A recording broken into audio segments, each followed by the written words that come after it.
just shows. Swimming and diving championships day 2. Do you want to send it out? Can you tag it to her? I don't know how to let her know. I don't know how to do that. Just send her the link. Nice. Yeah, we're up. Right. Now I get the link. Well, you can type it up now, or you can text it to him.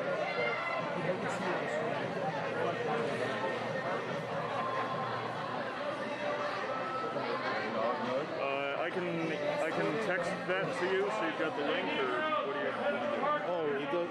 Yeah, I was gonna send it to her. Okay, I'll send it to Mr. Good. Yeah, and then he can send it to her. There we go. I should have just texted you the link. There you go.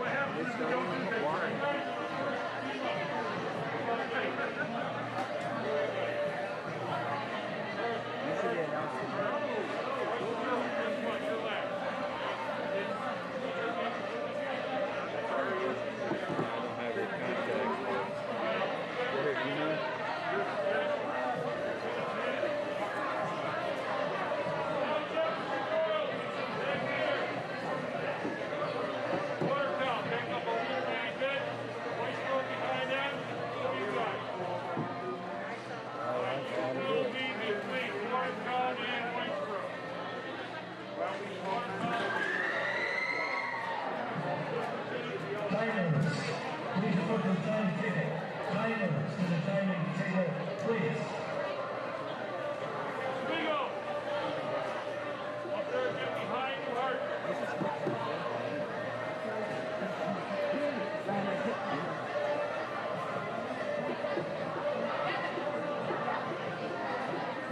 Posted it on the Booster Club Facebook page. Who's this? Diane? She's a mom. Oh, there you go. There's her. Oh, cool.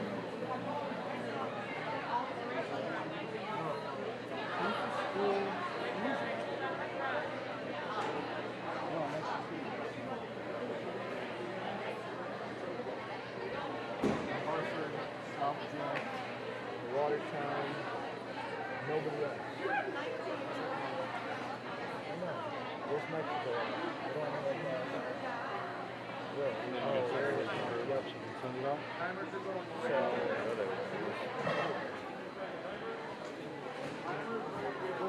who's ahead of them?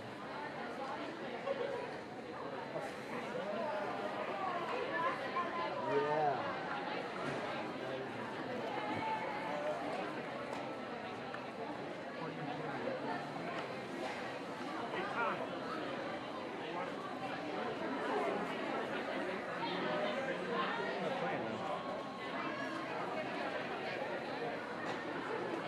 He just gave us a class 8 earlier. No, that has fun. There's no thumbnail like the way that we do it. So it just has the picture of the channel. Okay, at this time, we would like to honor the seniors. So, seniors will be announcing your name in alphabetical order by your school. Okay, so hopefully you can get to the school. And your coaches something to do. Okay, here's your seniors. From Carthage, Alex Stewart, Aubrey Stewart, Anthony Rivera, Fiona Walker, James Scott, Hannah Cooley, and Vic Bullock. Amy River, Mackenzie Moore, Lori Seavers, Madison McCready, James George Rick, Sophia Berga, Julian Joseph, Catherine Dunn, Chris Owens, Lucy Hudson, Mayor Mike, Mariana Elizabeth, Abigail McGuire, Amelia Petelina, Joseph Smith, Elizabeth Smith, Ella Velarde, Mexico, Mario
We welcome you to the 2021 Class A Swimming Championships. The New York State Public High School Athletic Association requires officials to enforce all sportsmanship rules for athletes and coaches. We will not tolerate negative statements or actions between opposing players, especially trash talk, thoughts of leading opponents. If such comments are heard or actions seen, a penalty will be assessed immediately. We have been instructed not to issue points. Let today's contest reflect mutual respect.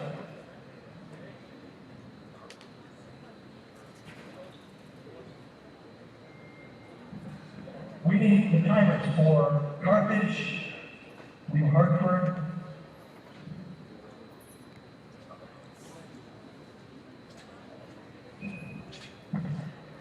at this time, I'd like to ask you to please rise for the national anthem. Oh, say, can you see by the dawn's early light what so proudly at the twilight's last gleaming, whose forth shines and bright stars through the perilous fight. Oh, the ramparts we watched were so gallantly streaming, and the rockets red flare, the bomb bursting in air, gave proof through the night that our flag was still there. Oh, say does that star-spangled banner yet wave over the land of the free and the home of the brave.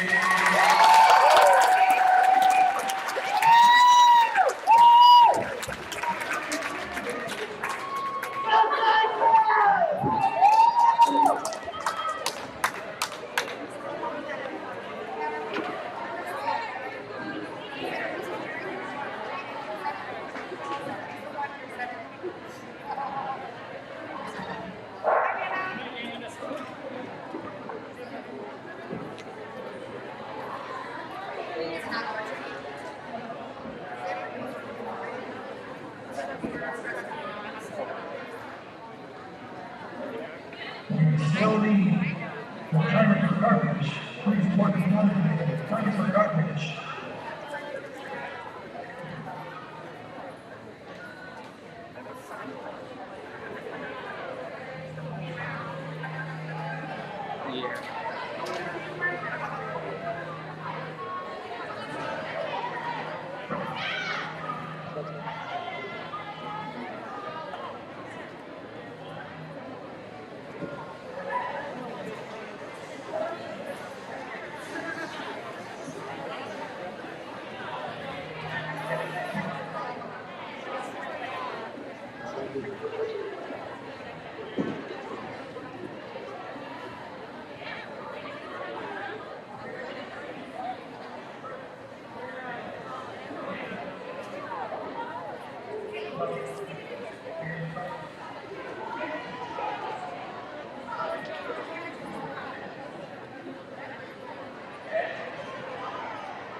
I'm trying to pull up the, if I can find the meet on here, because it gives me all the results like as soon as they're done with it.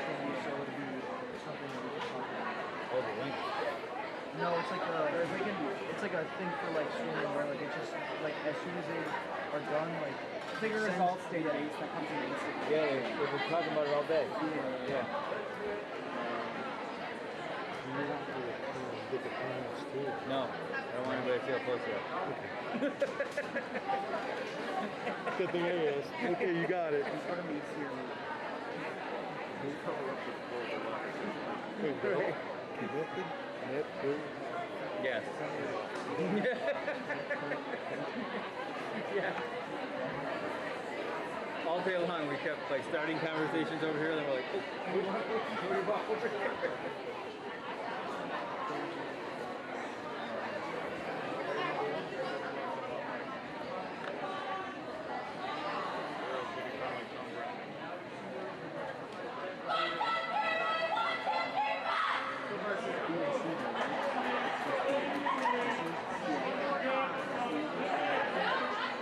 Just keep an eye. This is all you have as far as Okay.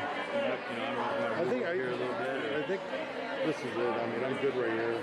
oh, we never did my should I do mine? Hello and welcome to today's virtual broadcast of the Section 3 Swimming and Diving Class B Championships. The first heats will be going off at 4:30 p.m.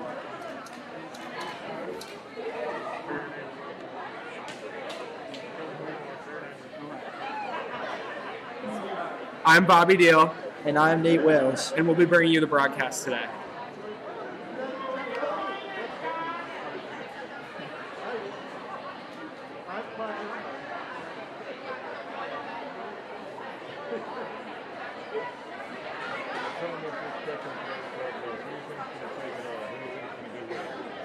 Well, I can't really say how'd you buy it.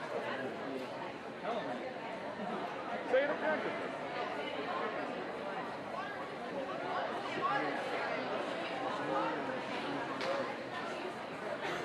Basically, I think with every event you go into, give me who is the favorite and who might be a dark horse. Okay. Tell me why. Alright.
chemistry from Jordan as well, but they just in this team. This is perfect.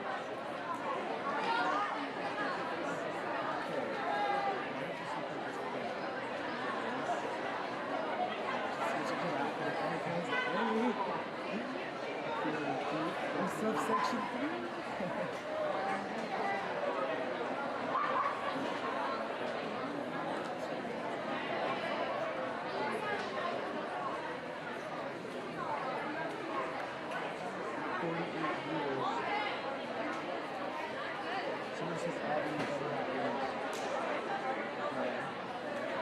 Is that it? Seeker's Born. I thought you went out as a driver. I thought so too, and I was like, oh, where's the actor? Oh, I think it's How we doing? Fantastic. How have the sessions been running so far? Good. Awesome.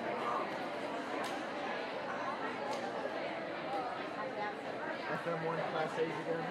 Yep. As per, okay, but those 3 schools, it's like a plus. What they do? Yeah, they do like CAS, technology, and FM. For what sport? Swimming. FM girls are really very good. But they're Class A, so not here. Class of women's swimming? We're Class A for boys though, because they combine with CBA. I thought the girls were class.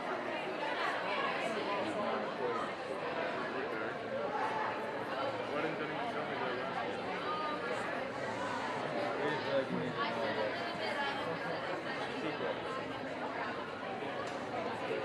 Hey, this is Sam. This is the young man who does that broadcasting. Nice to meet you. We have 2 students after. We're going to Yep. help us with all this and let us go. But he's here tonight. You know what? So he's up. I'm glad because I learned a lot. Right.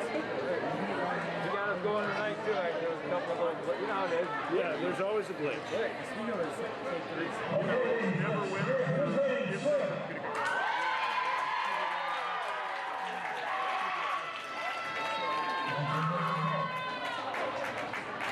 The first event of the day is a 200-yard medley relay, heat 1.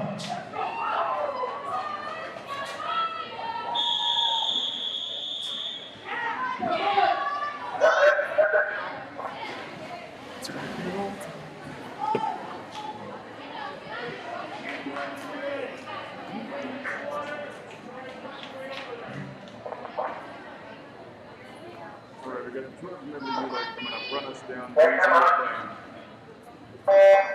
All right, today's first event is going to be the 200-yard medley relay.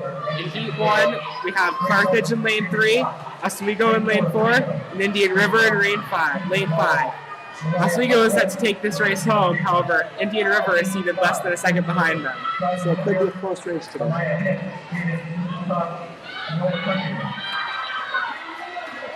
Currently, we see Carthage taking the lead in the backstroke, however, it's still very early in this race, and there's no telling what's going to happen. How important is the changeover in something like this? I'll be here to feed you lines. The changeover is very important in something like this because if somebody goes off the blocks early, it could mean a disqualification, which automatically means that you don't get to place within the event. I'd argue that this event is also the hardest with the changeover because you have people coming in with different strokes and leaving with other strokes, making it harder to gauge the speed and when they're going to come in and touch the wall.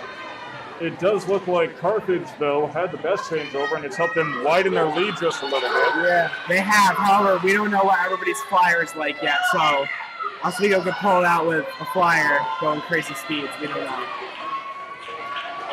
Well, Carthage over a second ahead right now for sure. Got 2 lanes. That changeover's come in couple 3-4 seconds before everyone else. The breaststroke was very fast for Carthage. Carthage seems to be holding their lead, maybe losing a little bit of ground on this butterfly, but they still look pretty good. Oh, very good underwaters for Oswego and Indian River. Oswego and Indian River are coming back. This could be a really close race all 3 ways. Indian River and Oswego have just given themselves a shot in this butterfly leg. If they can, this race is anybody's. We don't know what's going to happen.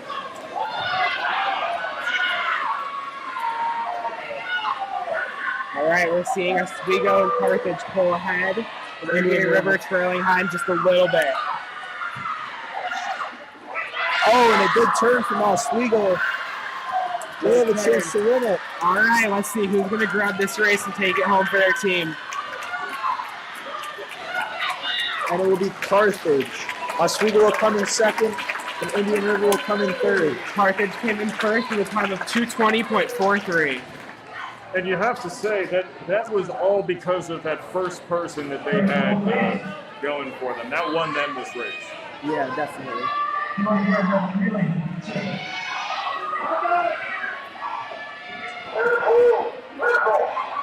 Also, everyone at home, hi everybody, Sam Gelfand here. I usually run things for James DeWitt. This is supposed to be here, but I stopped by, and so I might as well help out on occasion.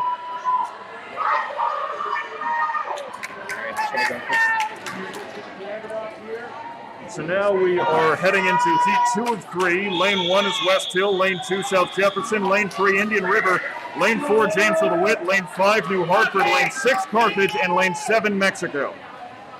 Jamesville DeWitt is seeded to win this one, seeded at a 208, with the next best team, New Hartford, at a 210.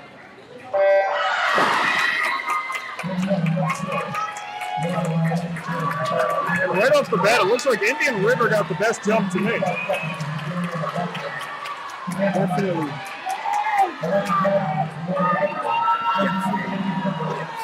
West Hill's backstroke are looking very fast.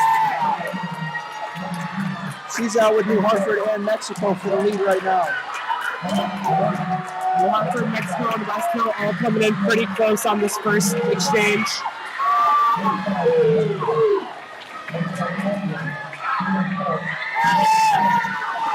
Everybody has moved on to their breaststroke leg as New Hartford and West Hill still battle for first.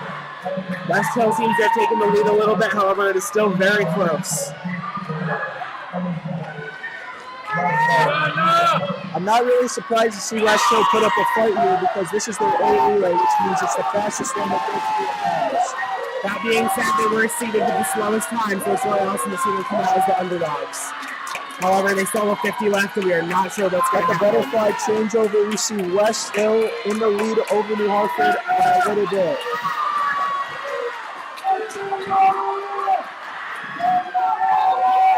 West Hill and New Hartford are both out in front by at least a body length ahead of all the other teams.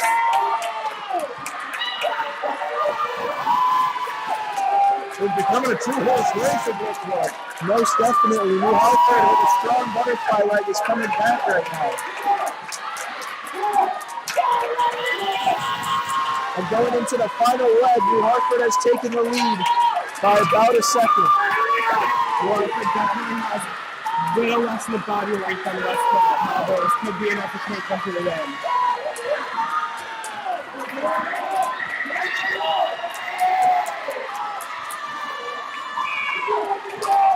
New Hartford pulling away by several lanes. New Hartford is coming in for the win. And they win. New Hartford is finished with a time of 2:07.53, dropping down from their previous 2:10.60. That's an awesome race. Amazing swim by New Hartford.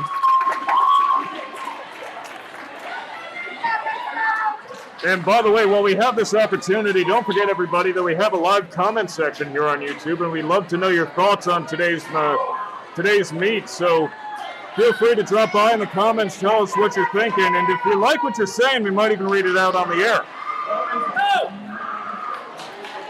All New right. Hartford finished 7 seconds ahead of the next fastest team down in lane 1, which was West Hill. We're at 2:14.48. Coming up in heat 3, we got Whitesboro in lane 1, New Hartford in lane 2, Jamesville DeWitt in lane 3, Mexico in lane 4, Oswego in lane 5, Watertown in lane 6, South Jefferson in lane 7, and Watertown's B relay in lane 8. Seated ahead of everybody with a 152.26 is Mexico, who has already qualified for the New York State meet.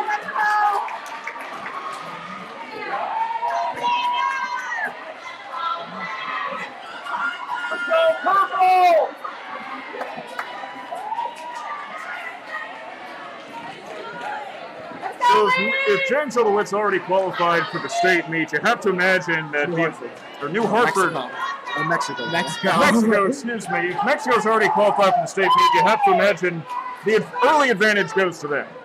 I'd have to say so. They are seeded 5 seconds ahead of both other teams, or all the other teams. So Does that intimidate you when you're getting up on the block and you know that someone's already there is 5 seconds ahead of everyone else? it definitely can be, but can also be a big motivator.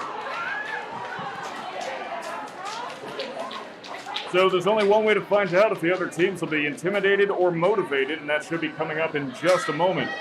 Let's see who's got what it takes to win.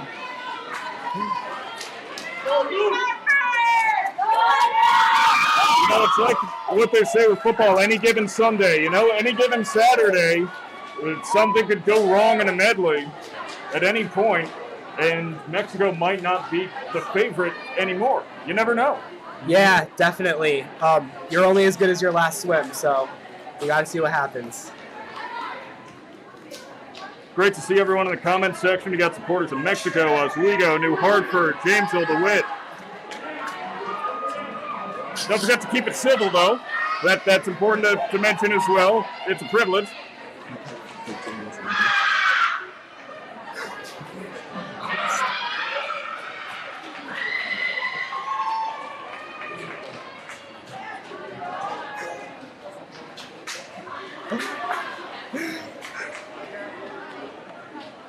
So we're anticipating the third and final heat of the medley relay in any moment now.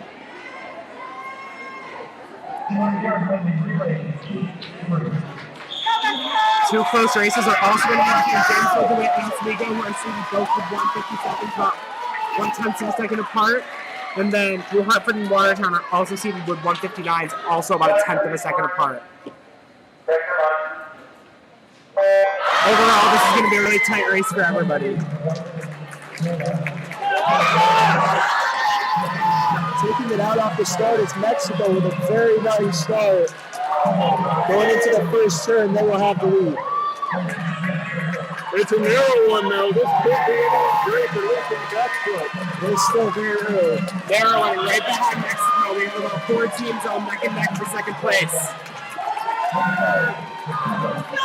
For the first changeover, it looks like Mexico is pretty efficient and good changeovers.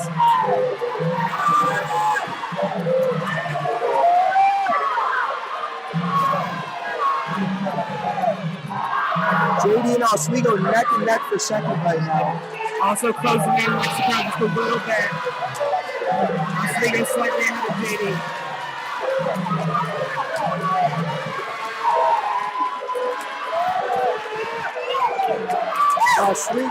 Mexico with a big lead going into the third leg.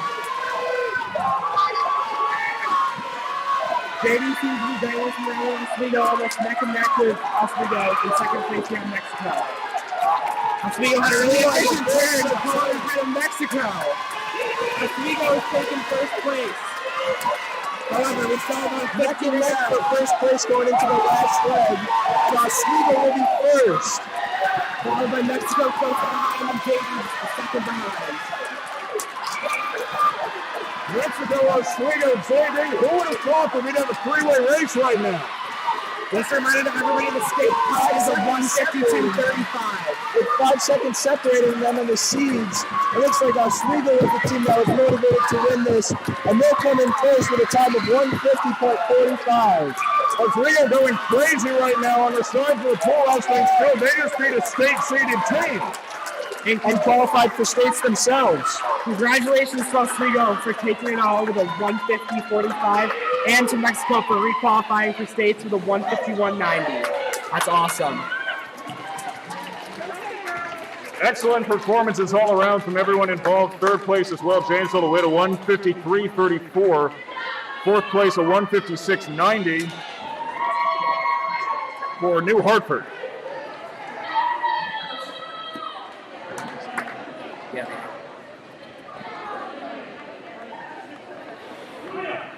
Oswego with what we can only call an upset over Mexico. Most definitely. They were seated 5 seconds behind Mexico, pulled off that win. Incredible.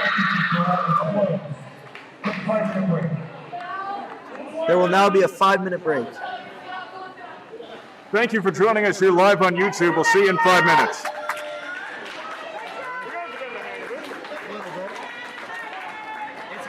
keep the constant stream of. So, like, what I always say is if you're struggling to figure out what to talk about next, first of all, tell me what you're seeing, and second of all, keep asking yourself why. Okay.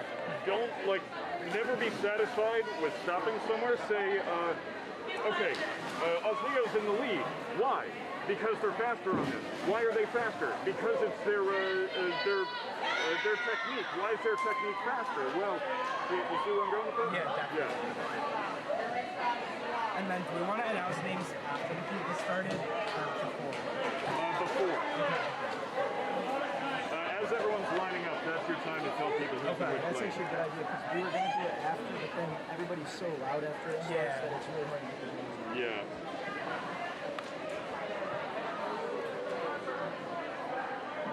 There's a lot of people. There's people talking trash in the comments. Yeah, no, someone, I said something and someone said, trash sentence. Yeah, we don't viewers.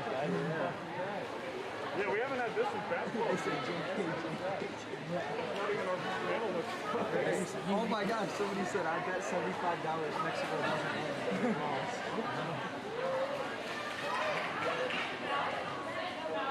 I think the volleyball thing is more done. I gotta bring everything here tomorrow. Exactly. We haven't heard back from him. Well, I haven't looked.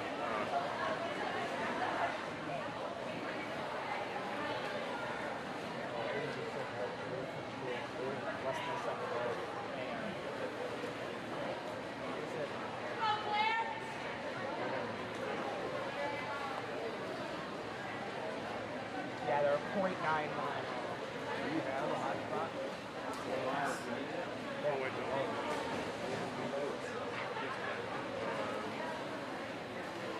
Probably go off the Wi-Fi with everything. Keep on interrupting each other. I know. I'm bad at it. I want to say something. I want to say. Right, exactly.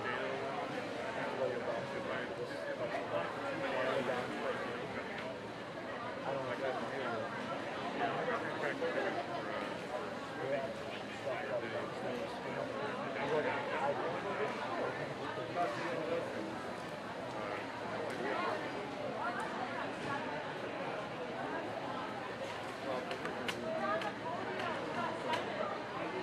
I'm going to go after the next one. Okay,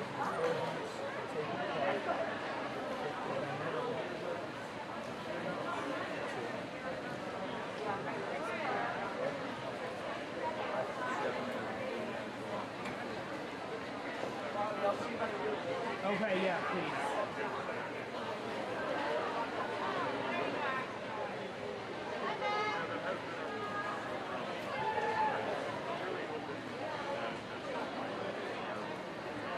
Kind of important, Mary.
next event is the 200-yard freestyle. Run.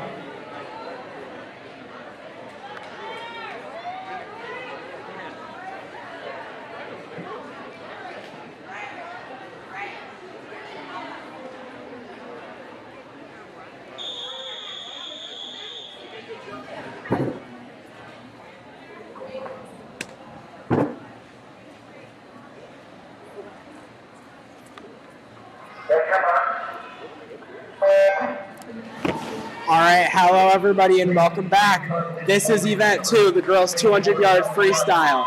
Heat 1, swimming in lane 3 for Carthage, Aubrey Stewart. Swimming in lane 4 for South Jefferson, Rory Bunker. Swimming in lane 5 for Watertown, Claire Draper. Looks like it's going to be a pretty close race between lanes 4 and 5. They're seated at just about the same time with .03 seconds separating. And you can see it in the water. They are really neck and neck right there.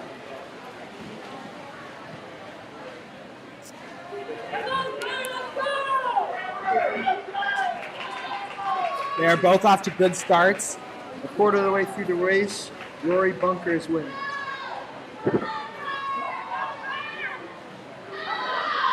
All right, Carthage in lane 3 seems to be catching up with Watertown in lane 5. However, Watertown has pulled back right up with South Jefferson, neck and neck for first place.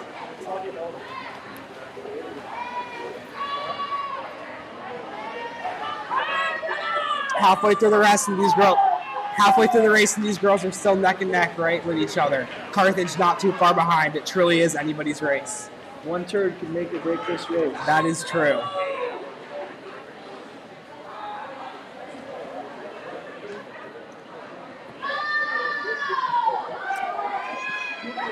Draper looking very nice off the wall, pushing out to catch up with South Jefferson, pull herself back up to tied for first. Bunker seems to pull ahead of Draper in the swimming portion, however, Draper seems to get around those turns and pull right back up ahead. Bunker is now pulling away. It looks like she conserved a little bit of energy at the end of the race. Yes, she did. She's pulling up almost fully ahead of her. Yeah. Going into the last turn, it looks like Bunker is going to win, but there's still I don't know.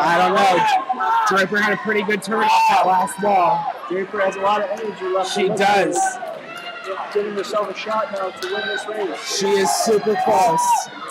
Can she do it? I don't know. All right. Bunker's going to take it with a time of 2:29.01. Awesome race for South Jefferson. Rory Bunker winning, dropping over a second in this event. All three of those girls had best times. Congratulations. Yeah, congratulations to all three.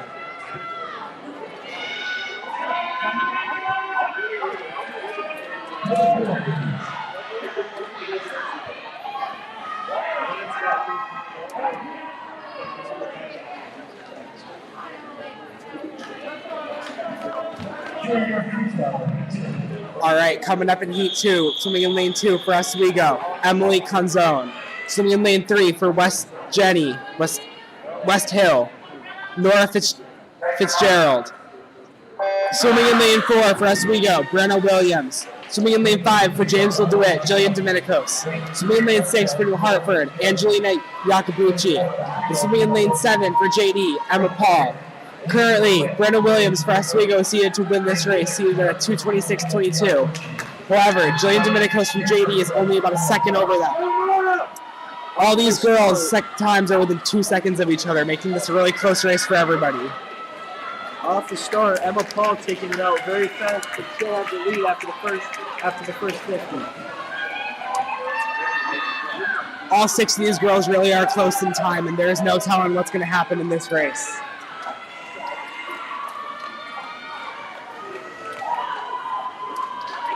Going to turn at the 75 while Emma Paul will still have the lead.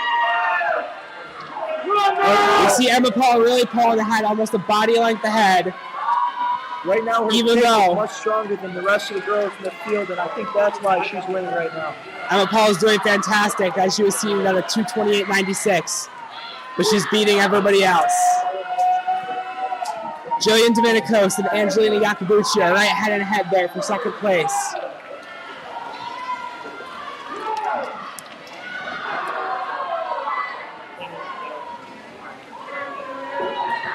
Emma Paul's looking really great off these turns, pushing ahead almost every single one.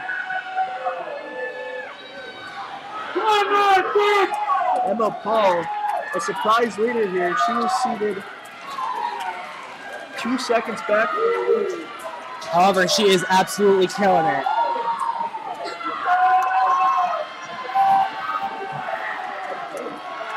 All right, we see Bretta Williams from Oswego pulling ahead of Dominicos, pulling herself into a possible third place position in this heat. Emma Paul is now on her last lap, still in first place, about to finish it off. Iacobucci is trying to come back on Emma Paul. Looks like she might be doing it. Is Iacobucci going to take home the win for New Hartford? Looks like she is. Iacobucci takes first place in lane 6 with a time of 2:20.25. Emma Paul from JD right behind her with 2:20.65. Great job to both girls. It looks like everyone in this heat had a best time. Congratulations to all the girls. That was an amazing heat.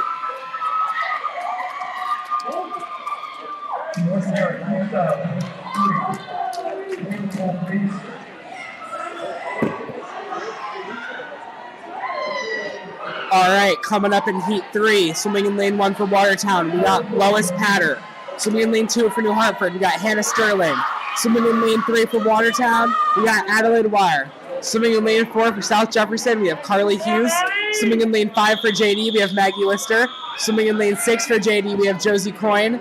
Swimming in lane 7 for Indian River, we got Mackenzie Moore. And in lane 8 for JD, Jennifer Seatek.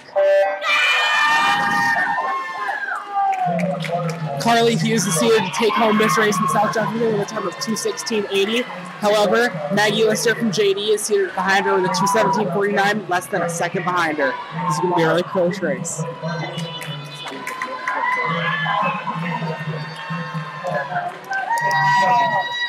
Right off the bat, we see Josie Coyne taking the lead from JD. However, Carly Hughes pulling up right ahead of her from South Jefferson. This is going to be a super close race. Very early in the race, still hard to tell who's going to win, but Mackenzie Moore from Indian River has a lead right now. Yes, she does, however, not by much. This is really anybody's race. Wow, all 4 of these girls really are neck and neck.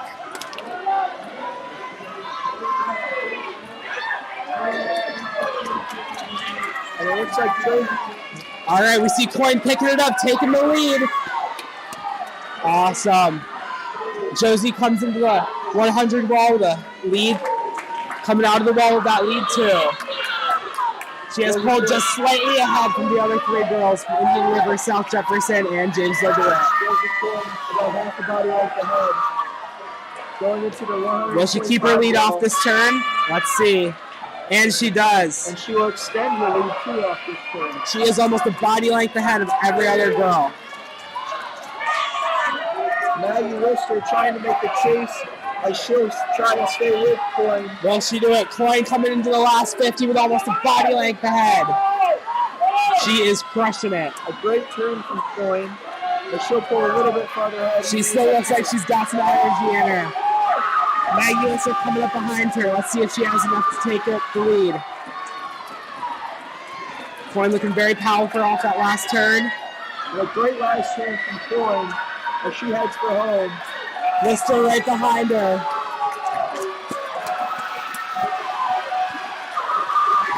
Lister trying Let's to get see. the chase down, but it looks like it's going to be Coyne taking first place with a 9-second drop.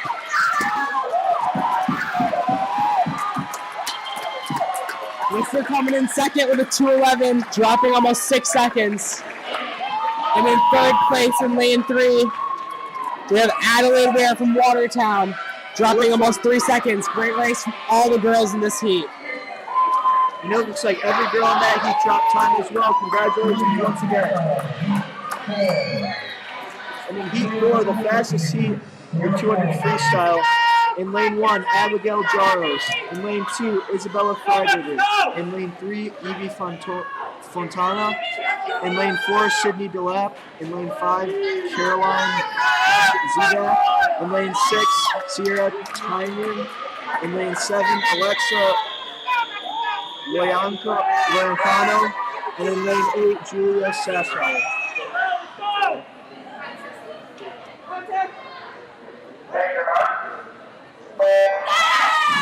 Seeded to win this heat with a state qualifying time of 1:55.88 is Sydney DeLapp. Make sure to keep an eye on Carolyn Zidak, who is only 2 seconds away from the New York State qualifying cut.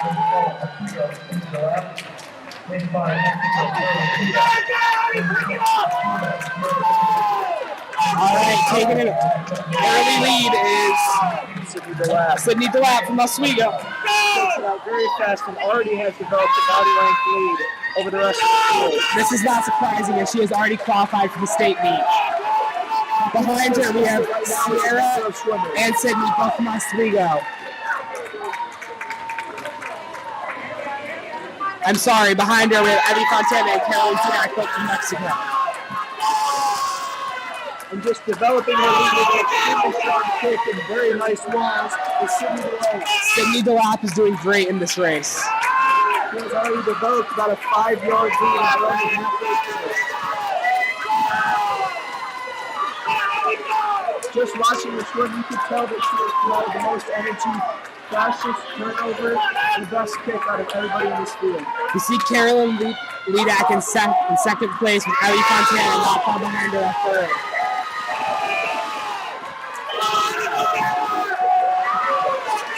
Carolyn Zidak pulled ahead of Evie. Sydney DeLapp still holding an extremely strong lead in this race. She looks like she is set to win it all.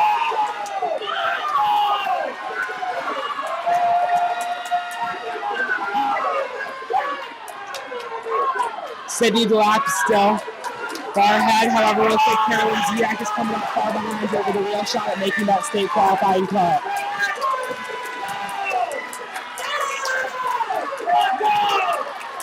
All right, and in first place, we have Sydney DeLapp sitting a time of 1:57.36. Congratulations, Sydney DeLapp. She will be your Class B, Section 3, 200 freestyle champion. Awesome job to all the girls from this event.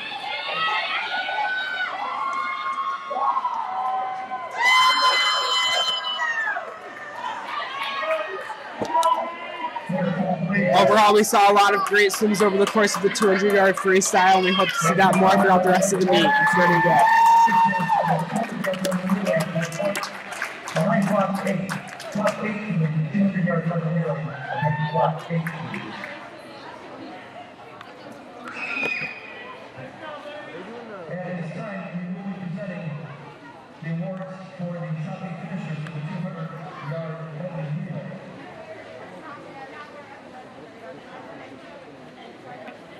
They will now present the awards for the 200-yard medley relay. Top 8 finishers will all get awards.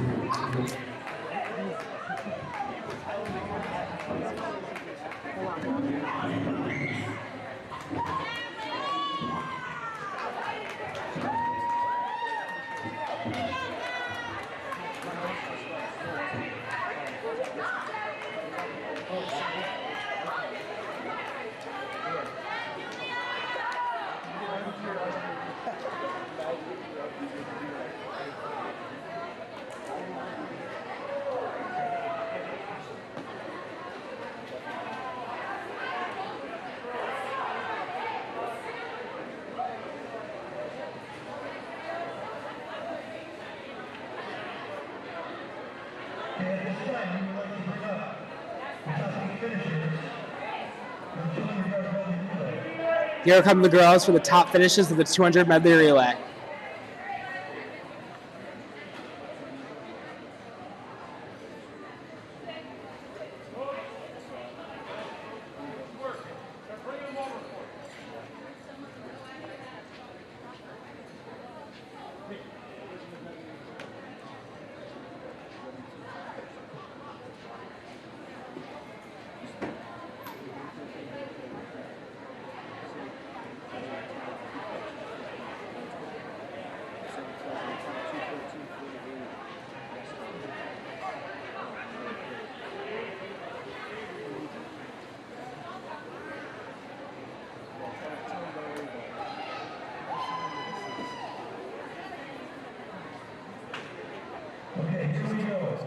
place.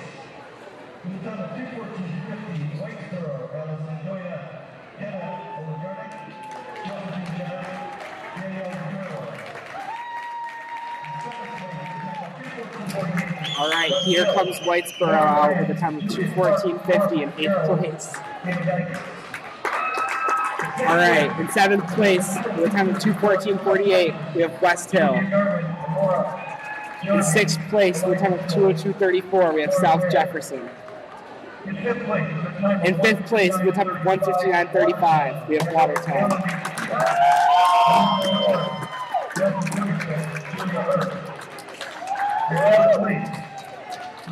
In 4th place with a time of 1:56.90, New Hartford.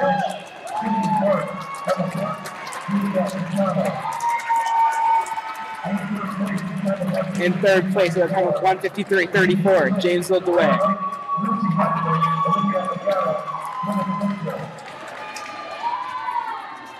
In 2nd place with a time of 1:51.90, Mexico.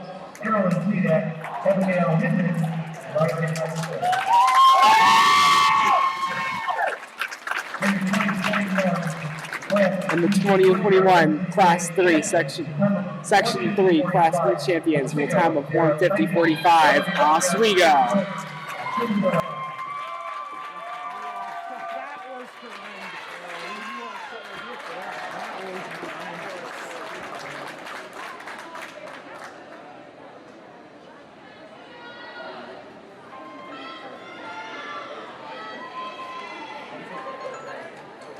Hello? No, yeah, but I'm videotaping. I'm the one that's in the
At this point, we would like to bring up the Class 8 finishers for the 200-yard freestyle. They will now bring up the top 8 finishers for the girls' 200-yard freestyle.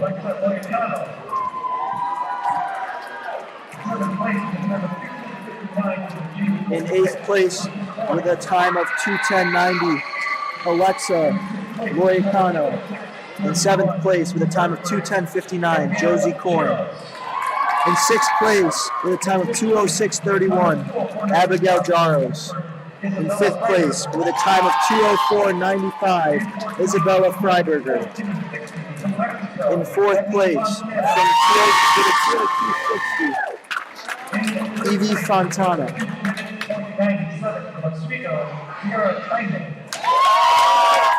In 3rd place with a time of 2 minutes, .97, Sierra Tynan. In 2nd place with a time of 1:59.98, Carolyn Zedak. And your champion in the 200 freestyle with a time of 1:57.36, Sydney Delac.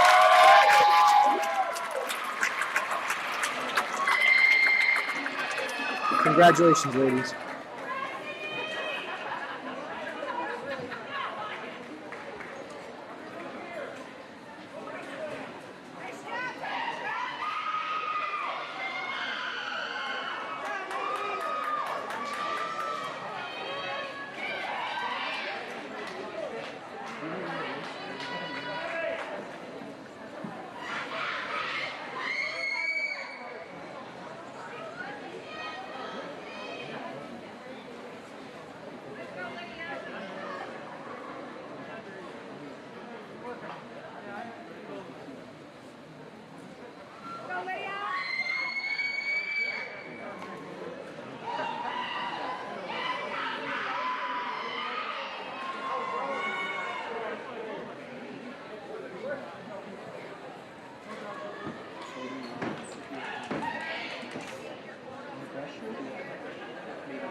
We will now start the girls' 200-yard individual medley. There are 3 heats. In heat 1, in lane 1, Caroline Skate. Lane 2, Bree Fuller. Lane 3, Lydia Harvey. Lane 4, Catherine Nerber. Lane 5, Mara Dickinson. Lane 6, Mary Angelini. Lane 7, Allison Doina. And in lane 8, Grace Dawson. Everybody neck and neck for the first 25. Seems as if Mara Dickinson from Indian River is not swimming. Yeah, it looks like everyone's pretty neck and neck. We might see an early lead for Carthage and New Hartford in lane 6.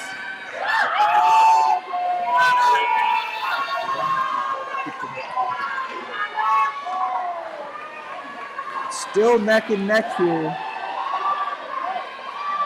New Hartford in lane 6 still with a slight lead. And wow, this heat is really neck and neck. Everyone seems to be pretty together on this one.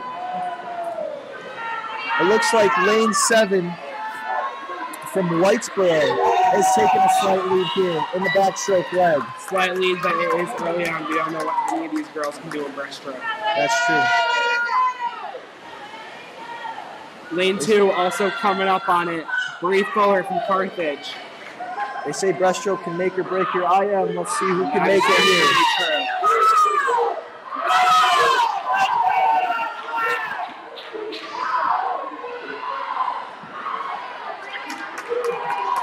And in lane 4, Catherine Nerber from New Hartford is making a push here. Yes, she certainly is. However, I think we still do see Allison Donia in lane 7.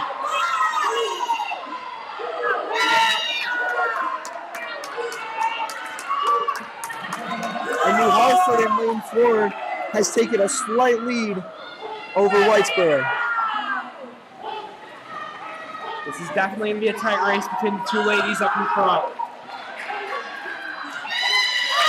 They touched in at about the same time after the breaststroke. We see New Hartford pulling slightly ahead on this freestyle. However, it was a close race.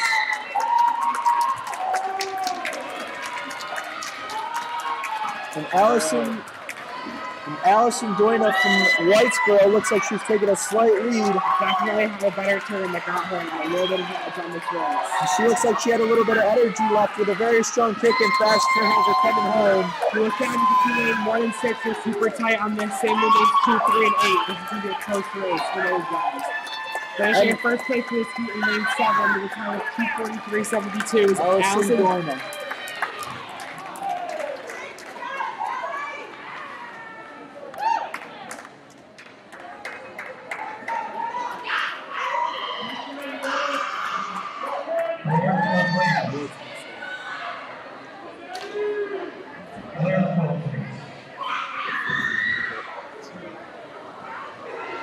Where'd you go? I need the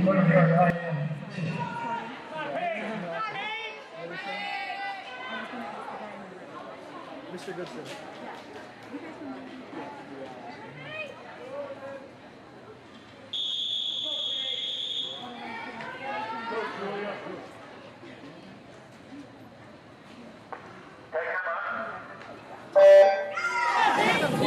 Heat 2 of 3 for the girls' 200-yard individual medley. In lane 1, Julia Sparks. In lane 2, Henna Awajarnik. In lane 3, Danielle DiCarlo. In lane 4, Paige Tublino. In lane 5, Aurora Jarvie. In lane 6, Olivia Earth. In lane 7, Madison Crane. And in lane 8, Hannah Eldridge. From the butterfly leg, it looks like South Jefferson maybe has taken a lead here. Yeah, South Jefferson is definitely taking the lead with Aurora Jarvie. With Paige Tubolino in Mexico right behind her.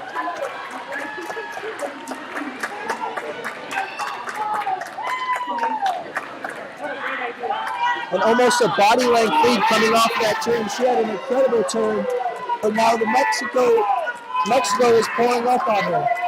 So let's pull up this back to best turn could be a game changer. And she has evened it out here going into the breaststroke. Let's see who has a stronger breaststroke.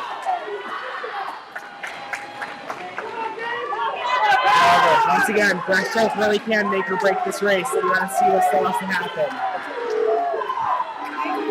And Paige Tuberino from Mexico looked like she took a slight lead for a second, but it looks like it's neck and neck once again. I don't know, I see Tuberino up there ahead with maybe DeCarlo and Jarvie. Boy, on either side of it. Oh no, here we go.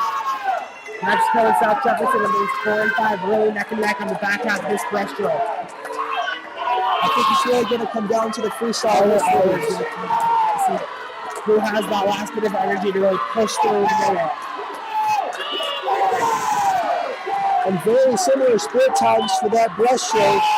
Who will be able to take it in the freestyle? Still neck and neck about halfway down the pool. Tuberino seems to be pulling up a little bit of lead, change at any instant. A good turn can win this race. And it is still neck and neck coming out. Jefferson had a fantastic turn, putting her right neck and neck. This race is going to be so close. There's no telling who's going to win. With a straight lead, still winner. Paige Tuberino from Mexico with a time of 2:28.57, dropping 3 seconds. Awesome job.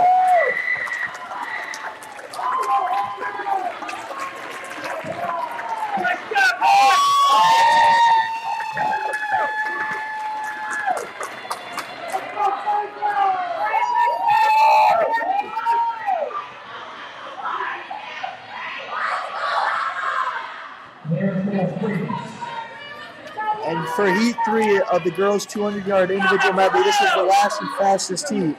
In lane 1, Jasmine Ferguson. In lane 2, Ava Burns. In lane 3, Mallory Upcraft. In lane 4, Alexa Von Holtz. In lane 5, Emma Burke. In lane 6, Julianne Park. In lane 7, Abigail Hinman. And in lane 8, Julia Earth.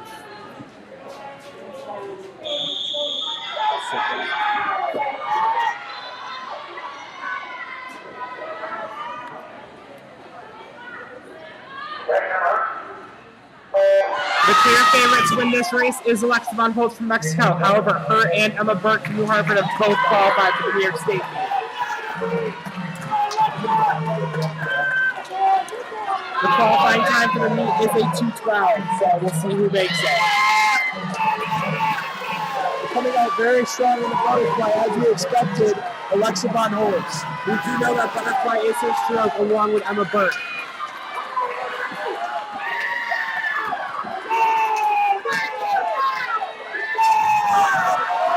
And pulling away a little bit with now a body length lead, Alexa Von Holtz, as she goes into her backstroke turn.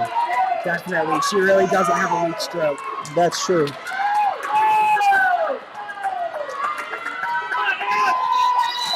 Von Holtz over a body length ahead of Burke in this race, coming in on the second turn. And Mallory Upcraft has pulled even with Emma Burke here to try and take second. Definitely, if she can keep with Emma Burke, she has a really hot shot at a state cup. And Alexa Von Holtz just widening her lead here, as it has now come to about 2 body lengths. It's incredibly impressive for Von Holtz, as we know breaststroke is her weak stroke, and she is holding this lead very strongly.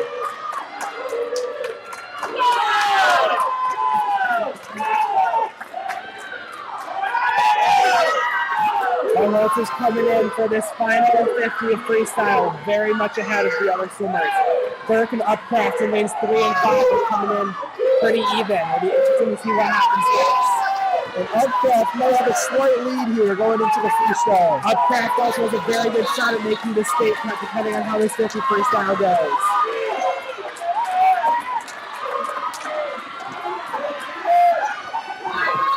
And it looks like Alexa Von Holtz, with about 10 yards to go, is going to win this race. I think it's more of a race for second place. Definitely. As Emma Burke has a slight lead, but Upcraft is pulling back. Who's going to win? It's going to come down to the touch. And Upcraft is going to get second place. 2:13.02. Alexa Holtz is our Section 3 Class B champion in the 200-yard round, finishing the time of 2:05.67. Congratulations, Alexa.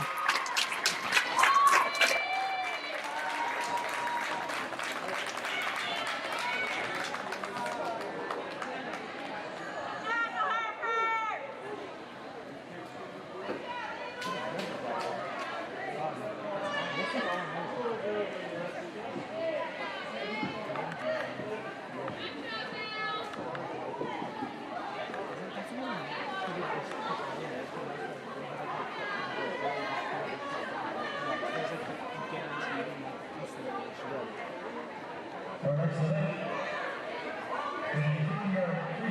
heat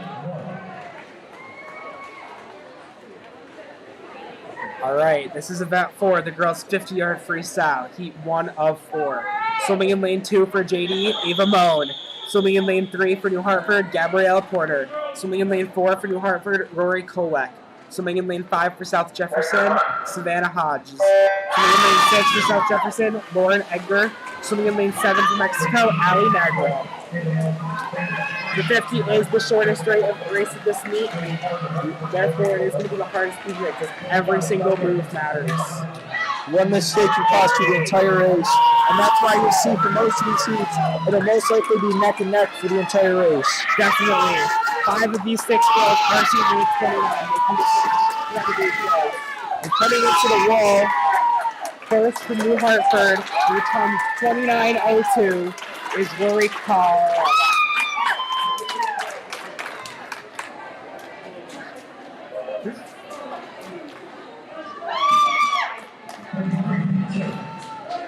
All right, in Heat 2, swimming in lane 1 for New Hartford, Samantha Spinks. Swimming in lane 2 for New Hartford, Isabella Dresde. Swimming in lane 3 for Carthage, Alexandria Stewart. Swimming in lane 4 for Watertown, Adelaide Wire. Swimming in lane 5 for South Jefferson, Laura Zer. Swimming in lane 6 for Indian River, Liberty Severs. Swimming in lane 7 for JD, Amelia Padalita. Swimming in lane 8 for Whitesboro, Josephine G.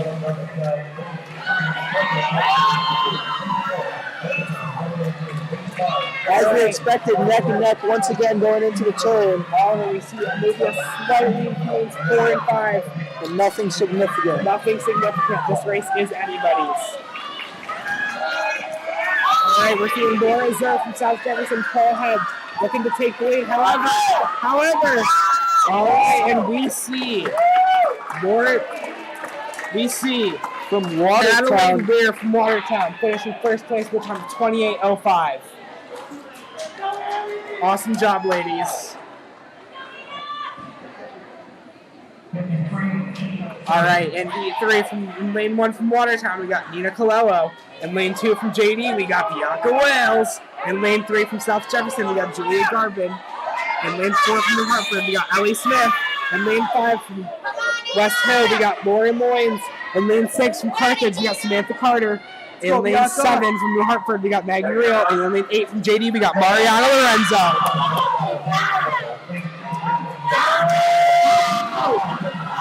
All right, this heat is incredibly close, and it is going to be hard to tell who's going to win it. It's coming down to every last move you make. Any one mistake can mess this race up completely. All right, it looks like we see Lorenzo taking the lead, not necessarily anymore. Awesome. Coming in first from lane 5, with a time of 26.73, is Lauren Mines from West Hill.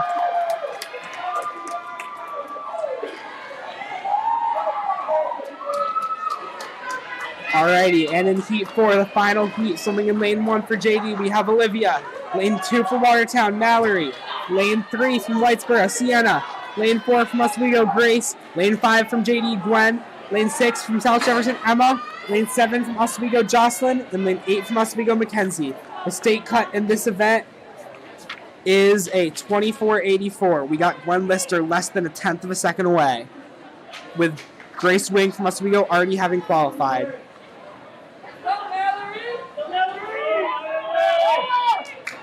This is going to be an incredibly close and intense race. It's anybody's game.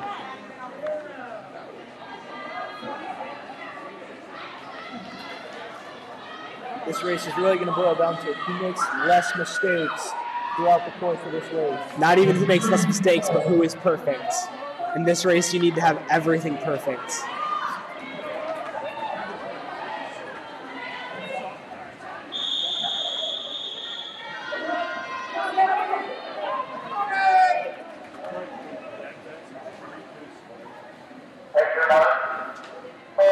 And they're off. This super short race will be over in about 25 seconds. We'll know. However, right now, we have no idea. Off to a slight early lead on the start.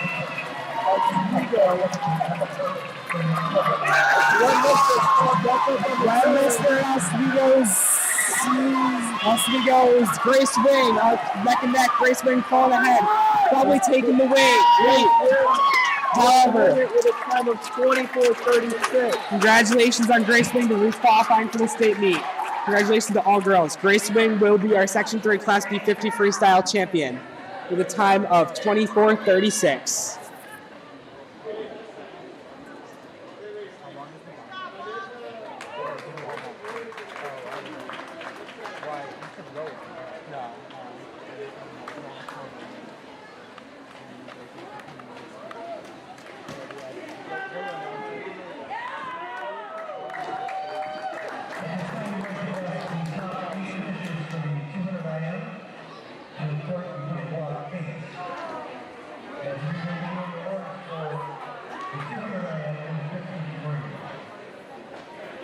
They're now about to announce awards for the girls 200 IM and 50 free.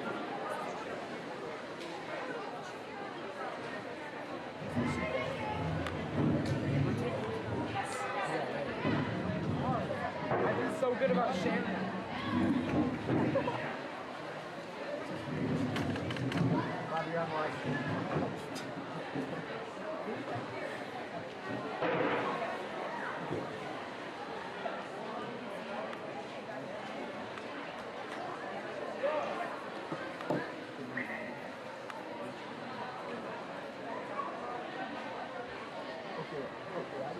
I'm not posting it. I think it's funny. Should I send it to Turner?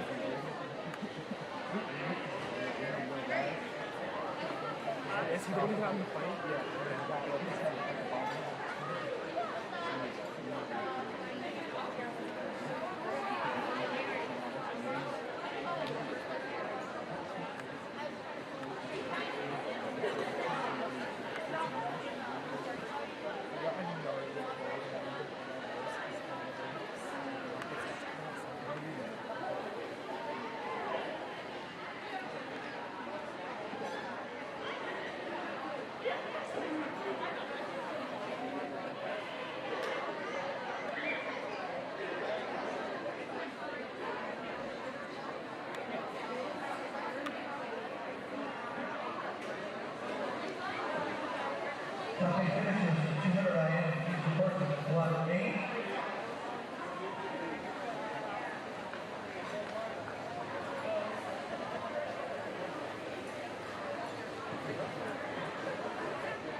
Okay, here are your top 8 finishers for the 200-yard individual medley. In 8th place with a time of 2:30.75 from Mexico,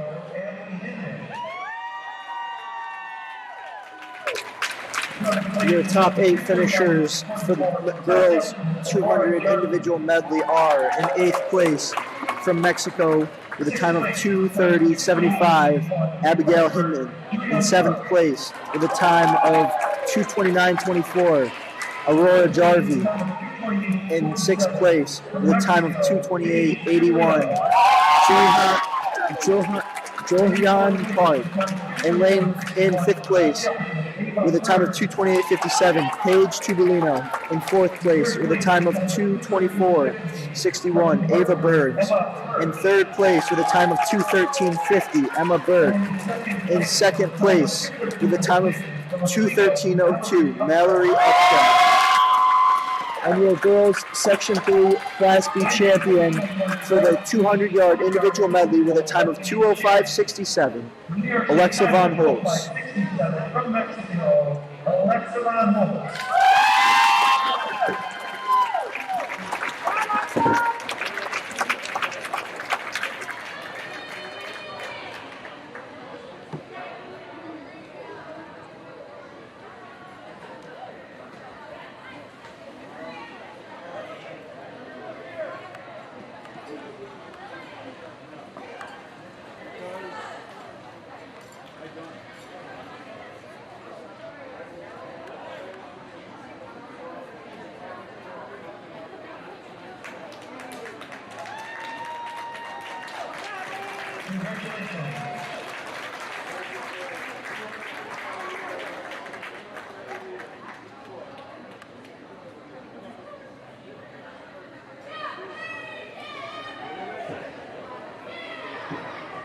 Now I'd like to ask the top 15 for the 50, sorry, excuse me, the top 8 and 53, please report to block 8.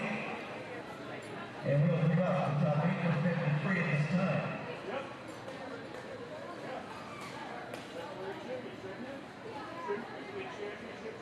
Today place, with a time of 26.73 And from now West your Hill, top 8 Florida. finishers for the girls 50-yard freestyle. In 8th place with a time of 26.73, Lauren Lyons. In 7th place with a time of 26.64, Olivia Ogata. In 6th place with a time of 26.47, Jocelyn Koniski. In 5th place with a time of 26.37, Emma Purvis. In 4th place with a time of 26.32, Mallory Peters. In 3rd place with a time of 25.61, Sienna Martin. In 2nd place with a time of 24.97, Gwyneth Lister. And in your Section 3, Class B, girls, 50-yard freestyle champion with a time of 24.36 from Oswego, Grace Wynn. Time of 24.36 from Oswego, Grace Wynn.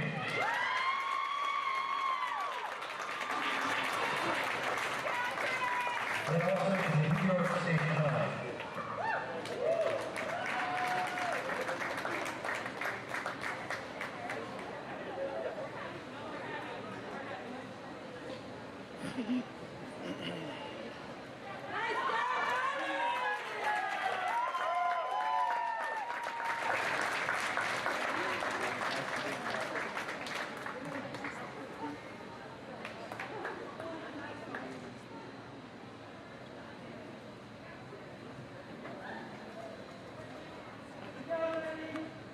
Congratulations. We'll now take a 15-minute break for warm-ups.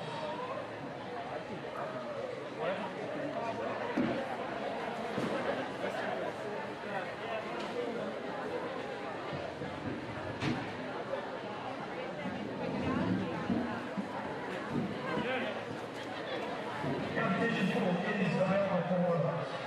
Hey, if you want to switch off, that's fine. Yeah, I'll call you if I Okay, yeah. Just Talk to. flag me down. That's too bad. I just let Sam go and he likes to talk. You guys want me to call him back or no? No, I'm good. Okay. not even no thank you. No, just no. I don't want her down there, like, not with the team. Cool, man. Technically observation.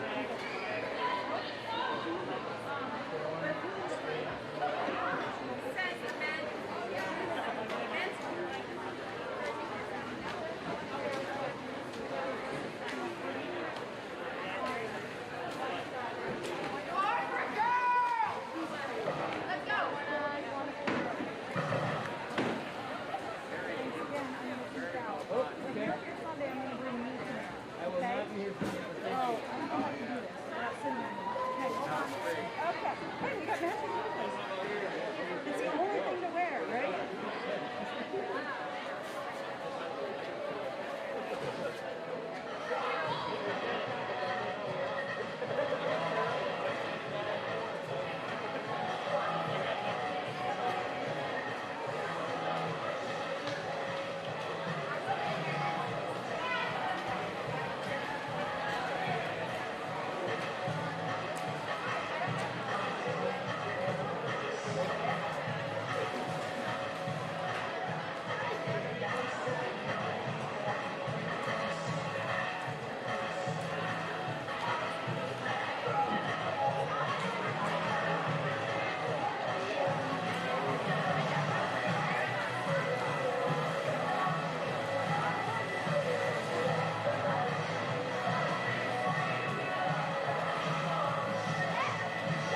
Okay, no, yeah, there's some. Okay, I'll be on there in a second.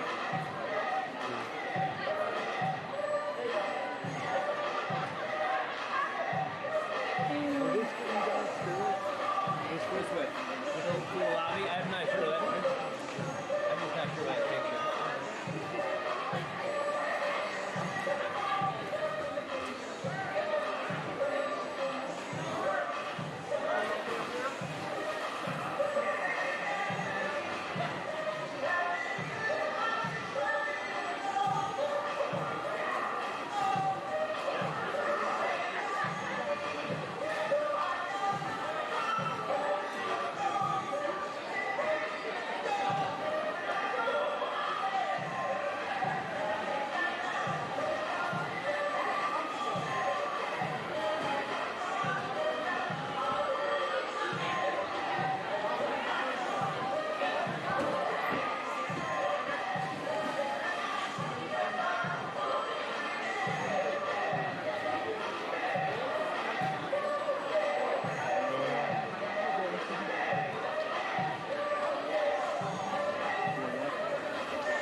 South Jefferson, 77.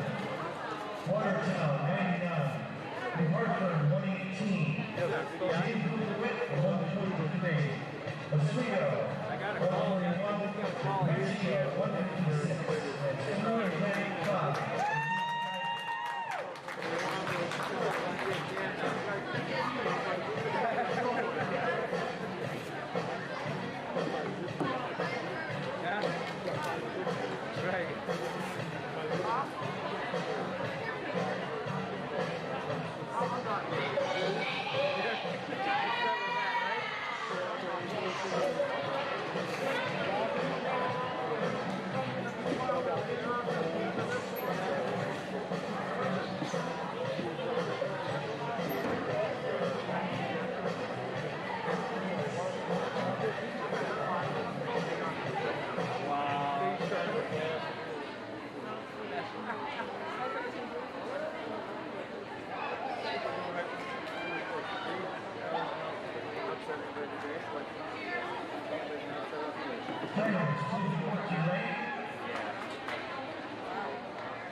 You getting ready to do this again now? So, all right, I'll still be there, but let me know if you need anything. Have you talked to Bob at all? Okay. Talked to Bob? Yeah, I saw him earlier. You saw him.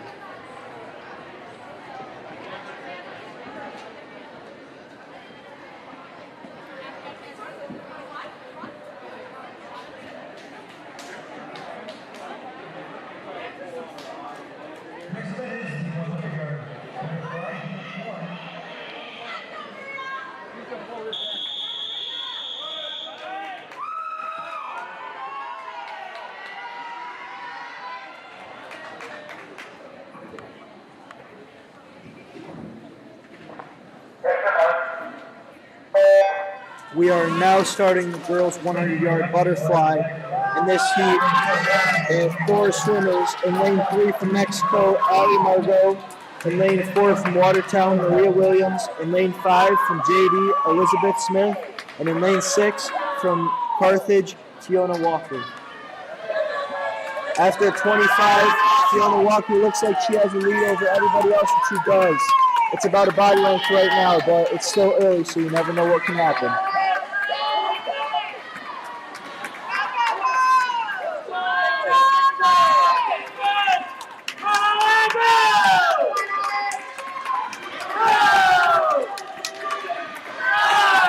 And Fiona Walker pulling away right now. She has a faster turnover than everybody else, and her kick seems to be stronger as well.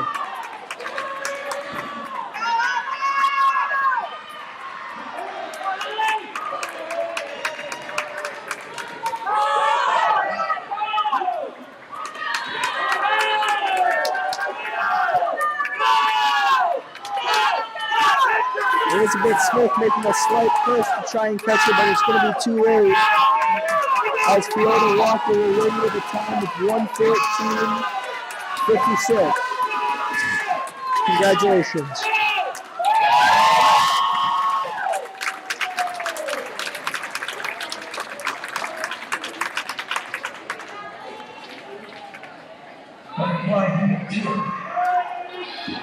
Heat 2 of the girls 100 butterfly. In lane 1, Mary Angelini. In lane 2, Alexa Osovsky. In lane 3, Alexa Broadhurst. In lane 4, Brenna Williams. In lane 5, Riley Wallace. In lane 6, Abigail Cantor. In lane 7, Maddie Bailey. And in lane 8, Anushka Jordan.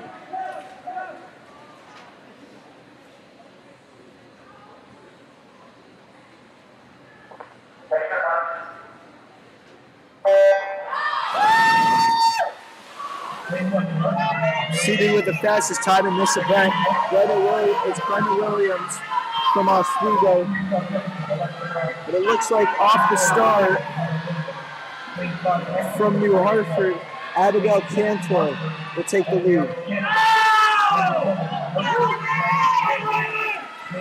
And she will, but it's still close. It's still anybody's race.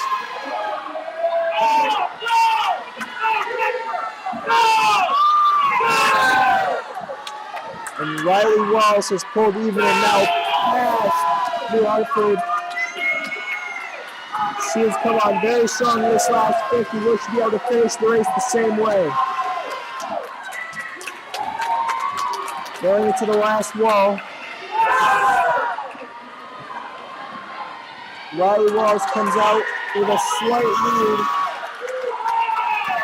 We still have a race here first. This could end up coming down to the touch. And Riley Wallace looks like she might take it. The lane 4 from Oswego will take it. What a finish. And lane 4, Brenda Williams from Oswego will finish with a 1:13.97 in first. Congratulations.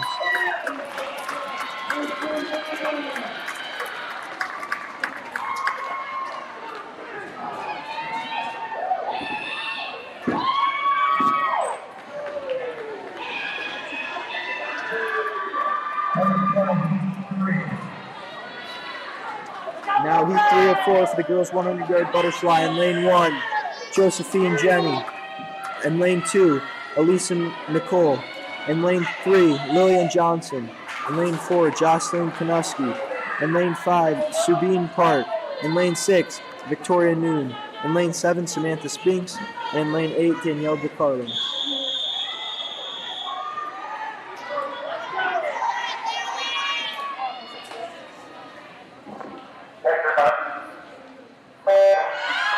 Seated with the fastest time in this event right now, the 1:07.13, almost a second over the rest of the field. The freshman from Oswego, Jocelyn Konuski, and she will take the lead after the first 25.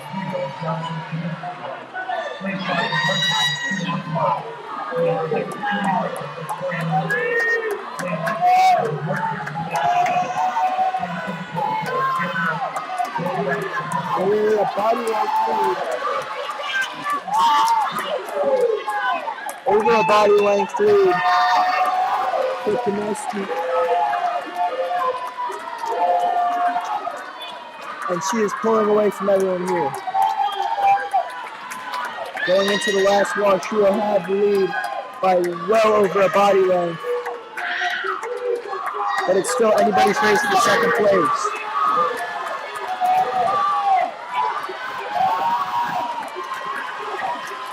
Several girls with a chance at second, but the winner will be Jocelyn Konuski with a time of 1:05.34.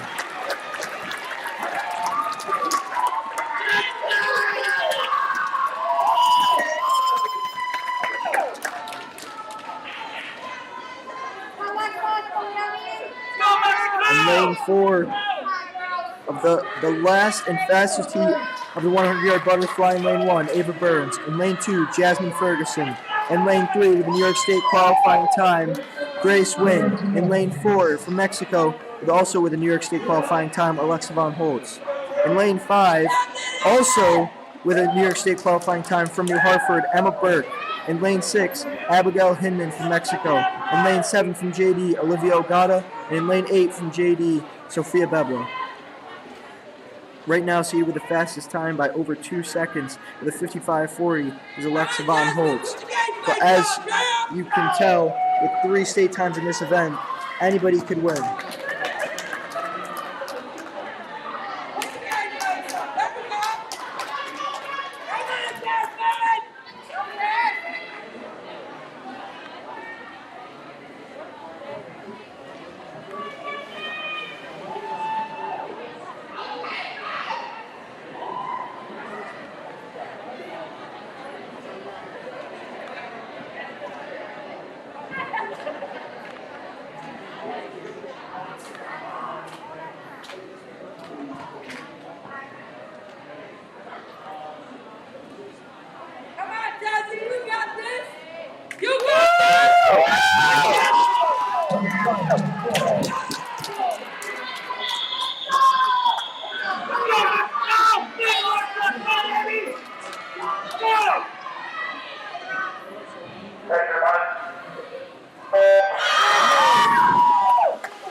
almost dead even off the start. But going in the first turn, Alexa Von Holtz will have a very, very small lead.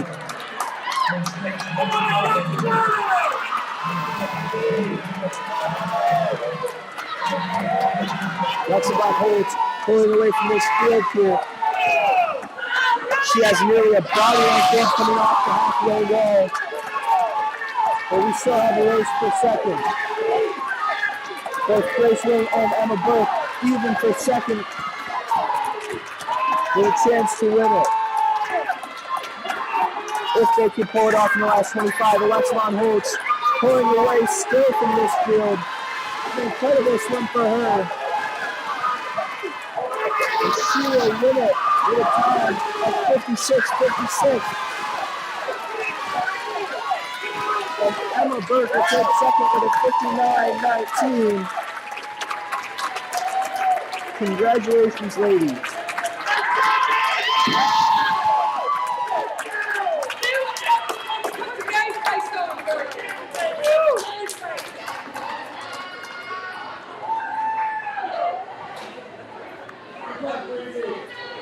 And Alexa Von Holtz will be your Section 3 Class B champion in the women's 100-yard butterfly with a time of 56.56.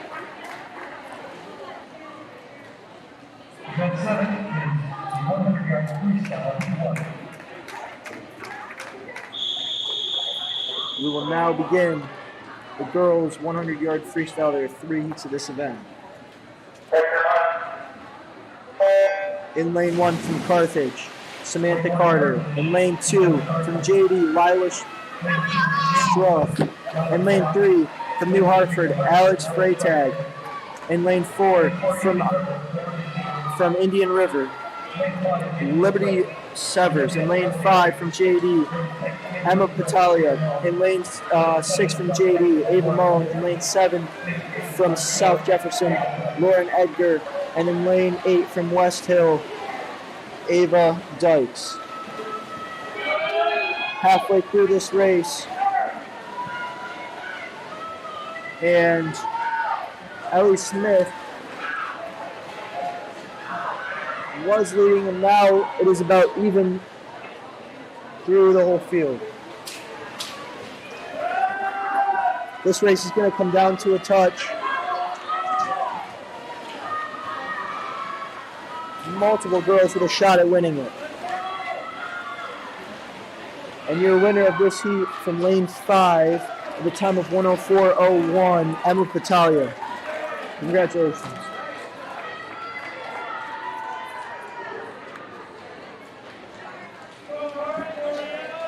Number 32.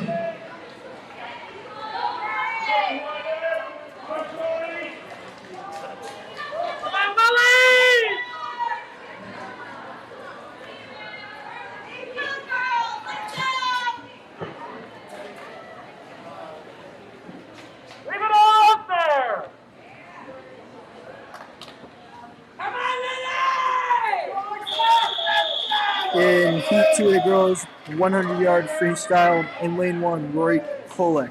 In lane 2, Rihanna Lynch. In lane 3, William Kimball. In lane 4, Ellie Smith. In lane 5, Alexa Volcano. In lane 6, Carly Hughes. In lane 7, Mariana Lorenzo. And in lane 8, Isabella Graziati.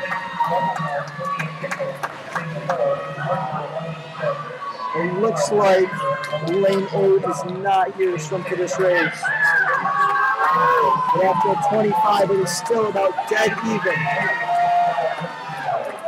Maybe a slight lead from Carly Hughes, but that has now been diminished.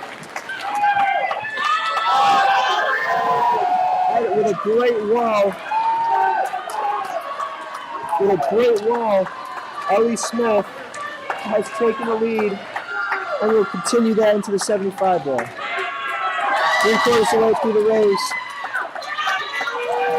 and there are several girls still with a chance to win it.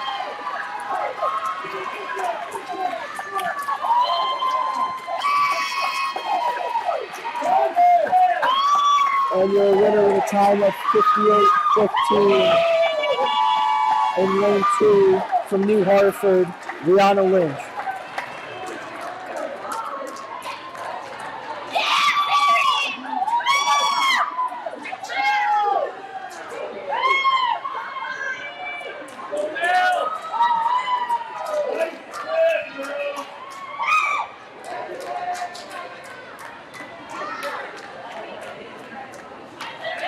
We have one more final heat of the girls 100-yard freestyle in lane 1.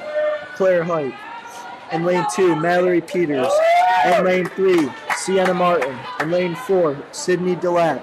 In lane 5, Riley Baxter. In lane 6, Emma Purvis. In lane 7, Rihanna Locano. And in lane 8, Julia Ficano. The only one in this event with his New York State qualifying time is Sydney Delap with a 52.63. Although it is still a very close race.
Everybody in this race seated within 3 seconds of each other, so it could be anybody's race.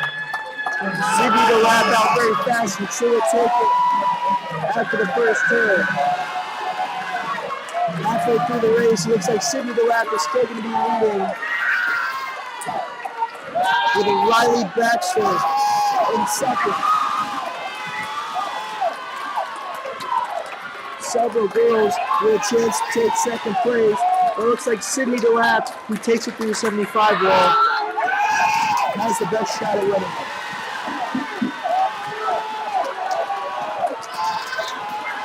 Riley Baxter trying to make a chase down here, but Sydney Delap has just got too big of a lead, and she will win this race with another New York State qualifying time of 53.24.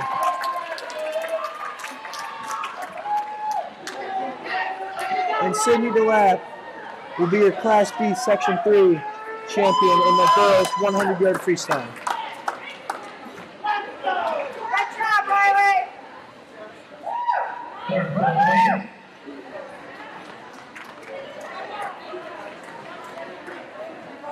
At this time, I'd like to ask the top 8 finishers for the 100-yard butterfly to report the top 8 finishers for the 100-yard butterfly.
At this time, we would like to bring up to the podium the top 8 finishers for the 100-yard butterfly.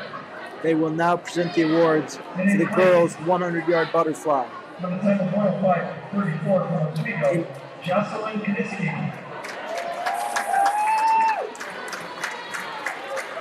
In 7th place, finishing in 8th place.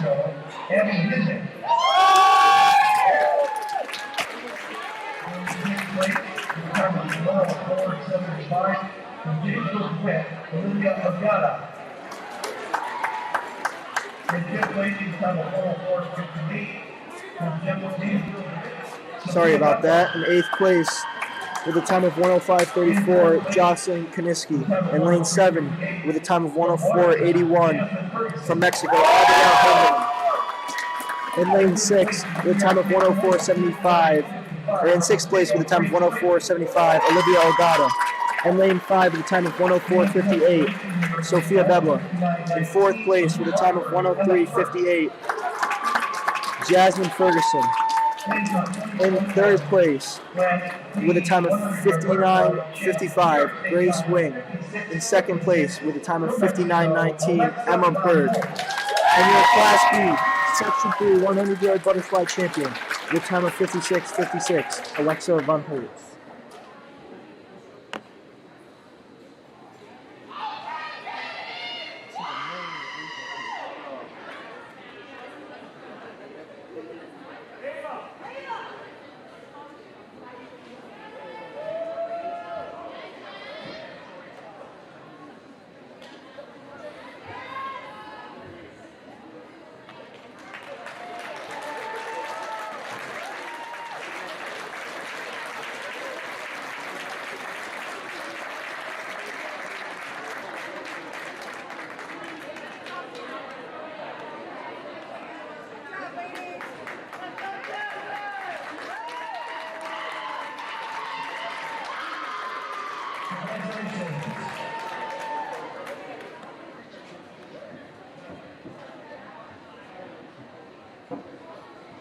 Okay, if you finish in the top 8 for the 100-yard freestyle, please report to block 8, and we will bring you out to the podium at this time.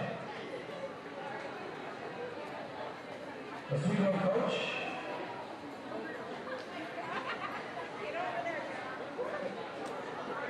They're running to safety first.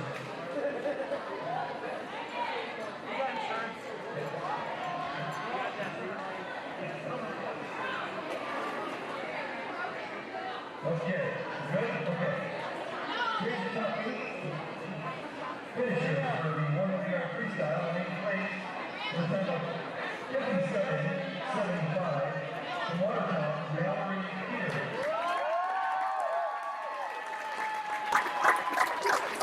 Your top 8 finishers for the girls 50 freestyle are the following.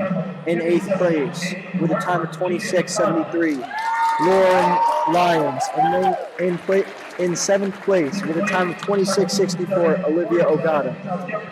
In 6th place with a time of 26.47, Jocelyn Kaninsky. In 5th place with a time of 26.35, Emma Purvis. In 4th place with a time of 26.32, Mallory Peters. In 3rd place with a time of 25.61, Sienna Martin. In 2nd place with a time of 24.97, Gwen Lister. And your Section 3 Class B champion from Oswego with a time of 24.36, Grace Wing. Class B 100-yard freestyle champion from the New York State time of 53.24, from Oswego, sitting in the back.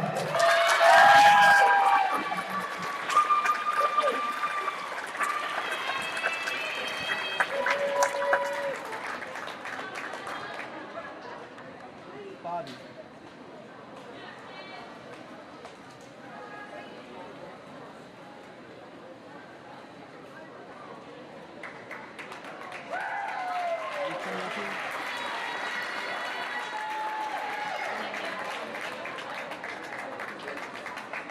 Congratulations.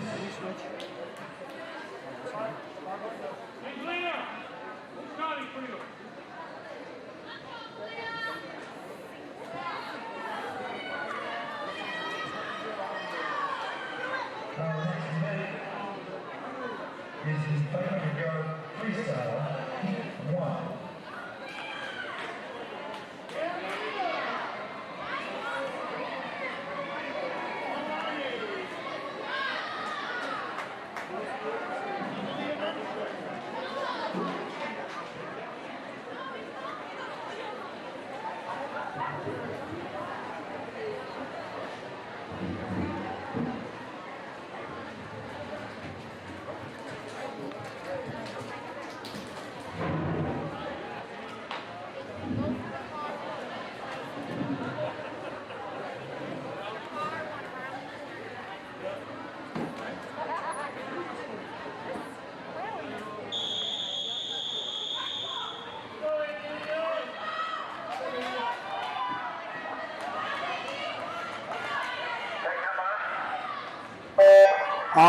and we're back with event 8, the girls 500-yard freestyle.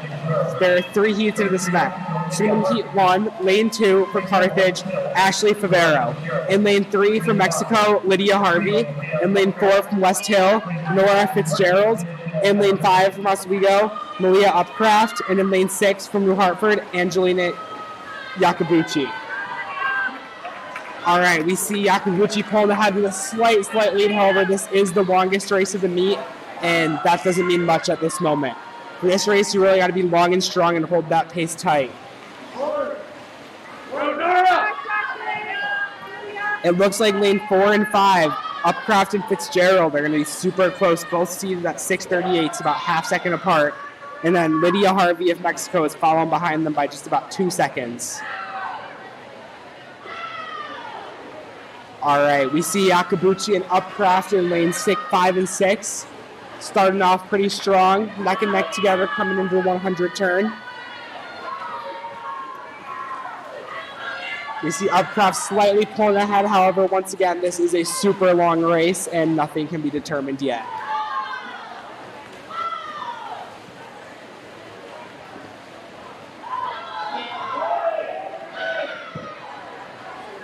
All right, we still have Upcraft with that slight lead. However, Yakabuchi is right behind her. When you see them swimming this race, you might notice they have a little bit less of a strong kick, and that's just because they have to conserve it over such a long amount of time. So it's not that these swimmers aren't strong. They are very strong. It's just that they have to conserve that kick for a long time. That stays standard across many distance events. You may also notice this lower stroke rate, and that is also to conserve energy. You can't have your arms moving as fast as you would in the 50 because that just wouldn't be sustainable over the course of the 500. You still see Upcraft with that slight lead coming into the 175 turn, looking strong. They're both holding pretty well, around 40 for their splits, maybe closer to 38. Yakabuchi has taken a slight lead off that turn, about half a body length ahead of Upcraft. And then in third place down in lane 3, we do see Lydia Fitzgerald of Mexico. She is about a body length or 2 behind these girls. Once again, Upcraft and Yakabuchi are neck and neck. They are super close together.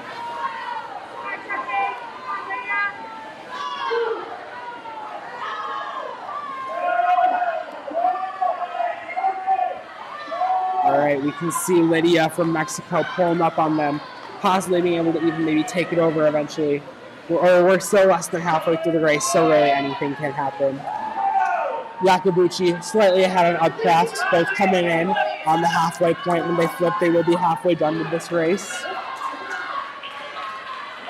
And their times are both looking very strong, hopefully coming in at best times for these 2 girls. They really are neck and neck, so they can really push each other to make each other go faster. Having someone like that in a race like this can be super beneficial.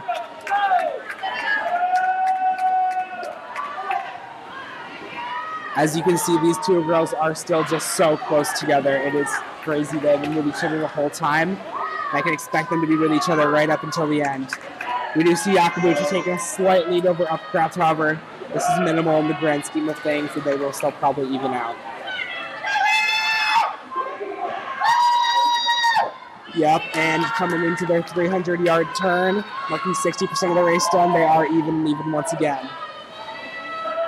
It does seem as if Yakabuchi can pull slightly ahead on the turns and Upcraft catches up in the actual swimming portion. Turns are a very important part of this race just because you're doing so many.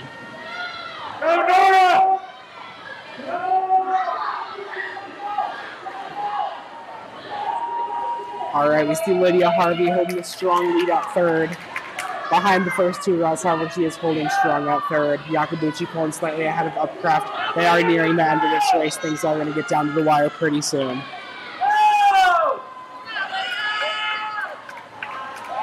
Alrighty, there they go. These girls have 150 yards left, and they got to give it their all. This is the hardest part of the race, but it's where you got to push it the most. These girls are definitely tired, all of them are. Everyone would be after 350 yards of fast swimming. But it looks like they are pushing through it and using all that energy they have left.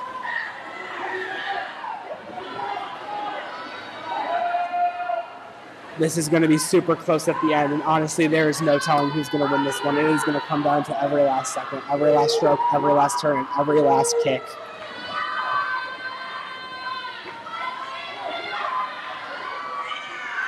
Upcraft come in with a beautiful turn, followed by Yakabuchi. Holding their positions pretty steady. Upcraft slightly ahead with 100 yards left to go in this race.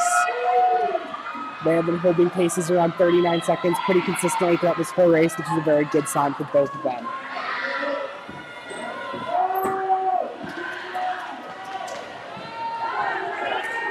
All right, these girls are really coming in on the end of the race. They have a little bit less than 75 yards left. And this is where you just have to use every last ounce of energy you have. You got to leave everything in the pool. All right, Upcraft coming in and then touching first place with that last 50 to go. Will she hold her lead or will Yakabuchi pull ahead and take the lead? Let's see how it unfolds in the next couple seconds. Upcraft seeming to take this lead, keep it going. But once again, Yakabuchi could pull out with something. She may have energy reserve. We just do not know. Alrighty, see Yakabuchi pulling ahead. Is she going to take it after going neck and neck with Upcraft the whole way? Who's going to take this? It's super close. Let's see Upcraft pull ahead. Wow, and Upcraft takes the win with a time of 6:22.59 in the heat, out touching Yakabuchi by only 4/100ths of a second. Coming up in third from lane 3, we have Lydia Harvey with a time of 6:33.19. And in fourth place in lane 4 is Nora Fitzgerald with a time of 6:40.25.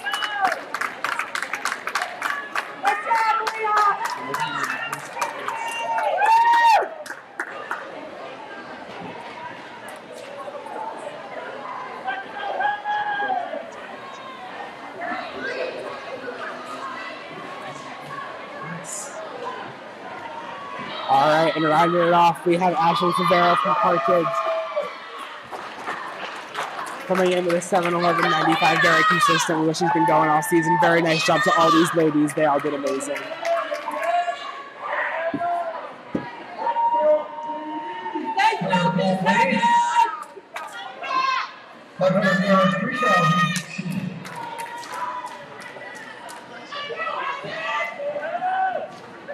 All right, swimming in heat 2 from lane 1 from JD, we have Emma Paul. From lane 2 from South Chesterfield, we got Eliza Nicole. In lane 3 from Indian River, we got Mackenzie Moore. In lane 4 from JD, we got Josie Coyne. In lane 5 from New Hartford, we got Hannah Sterling. In lane 6 from New Hartford, we got Catherine Nerber. In lane 7 from Watertown, we got Heaven De Jesus. And in lane 8 from JD, we have Jillian Dominicos. Right now, projected to win by 8 seconds from Mexico is Caroline Zidak. But that is the wrong heat. We are actually in heat 2. Protected to win is Josie Coyne from JD swimming in lane 4. Caroline Zidak's coming up in the next heat, so you guys be ready for that one.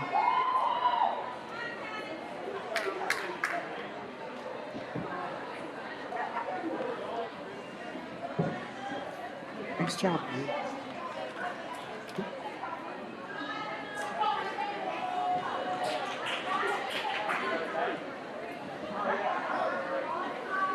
Coyne is seated a healthy 3 seconds away from the next swimmer from New Hartford. However, both of those girls are about 7 to 10 seconds ahead of everybody else. But the competition with this race, you never know where it's going to go. This could be anybody's race.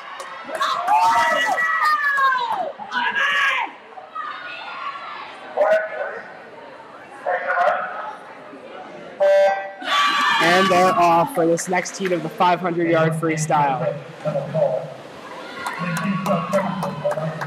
Alrighty, coming out with an early lead, we got all the girls in lanes 1 through 4 are pretty head and head right now.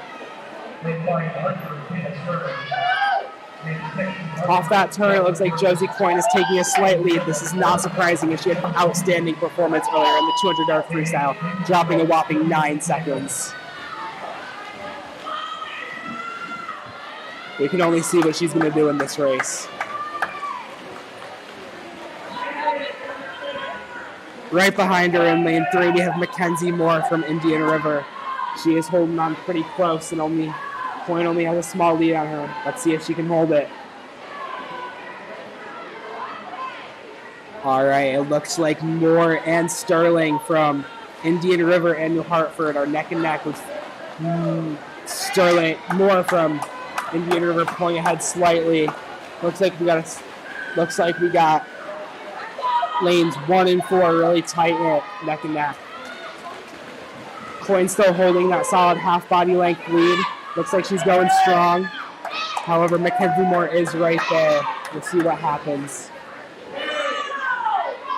Quarter of the way through this race, and Coin has about a body length lead on the rest of the field, but we have a close race for second. We do definitely have a close race for second between Moore and Sterling. However, anything could happen. Any of these girls can pull up to second place. Still a lot of race left. Still a lot of race left, that is for sure. And in this race, there is a lot that could go right and a lot that could go wrong.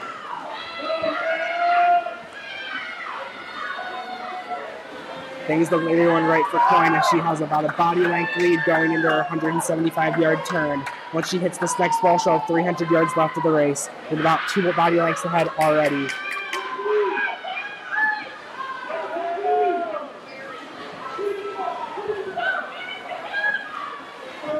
As you can see, many of the swimmers in this event breathe every little stroke just because this event is so long and you need as much oxygen as you can. In other events such as the 50 freestyle, this would be very uncommon where your goal is to breathe as little as possible.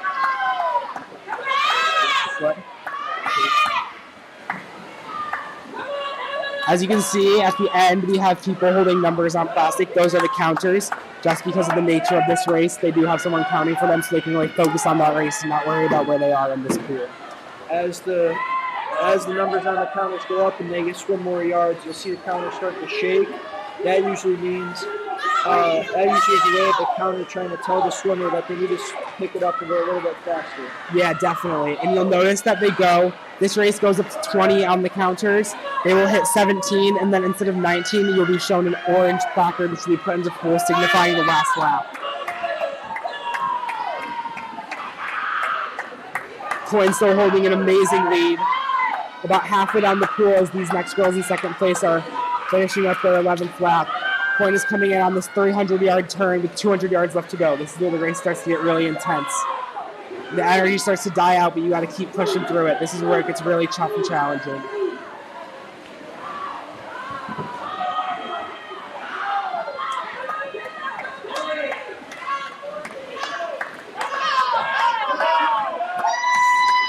Coin definitely, you could tell, has the most energy out of anyone in this field. Her turnover has been the fastest, and her kick has definitely been the best. Definitely. And the reason why she has this large lead. And she is only expanding this lead. It's only getting better from here.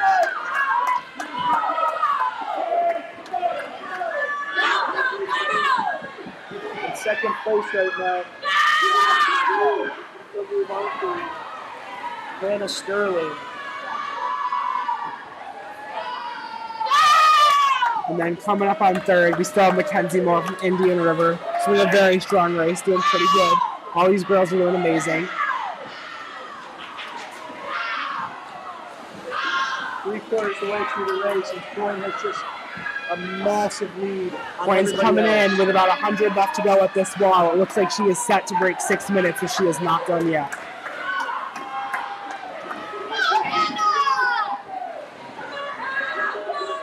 Coin holding consistent 36s throughout this race, which is a very respectable pace.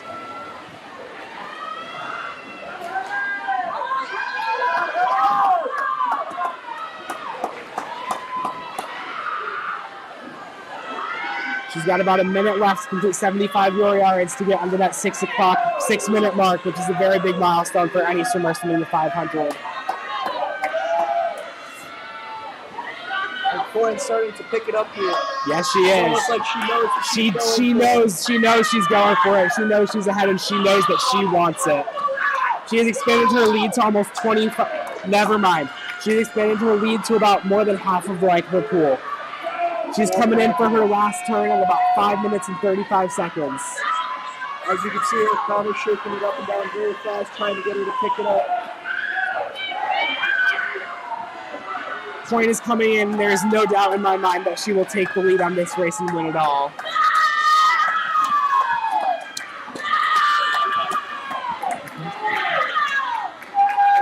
Coin coming in with an outstanding time of 5:54.99, dropping 15 seconds from her previous best time.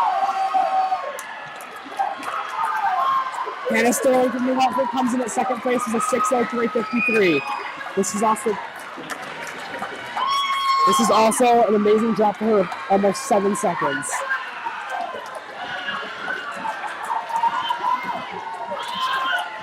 Alright, and as we predicted, Mackenzie Moore did come in third with a 6:14.71, dropping 6 seconds. Amazing swims for all these girls.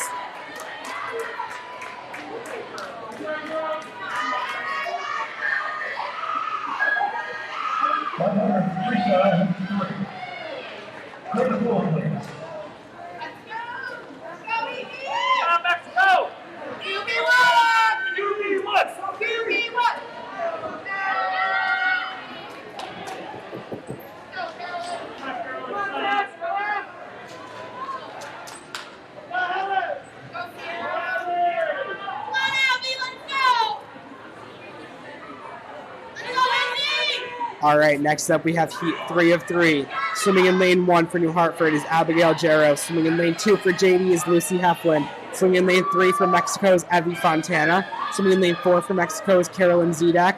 Swimming in lane 5 for Oswego is Kiara Tynan. Swimming in lane 6 for New Hartford is Isabel Freiberger. Swimming in lane 7 for Whitesboro is Sophie Spina.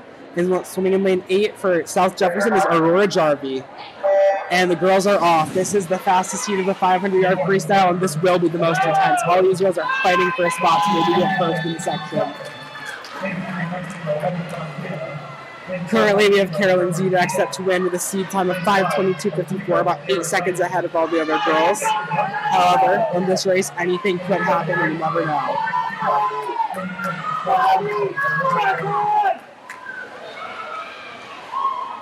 All right, we currently see Zedak and Teenan taking it out together.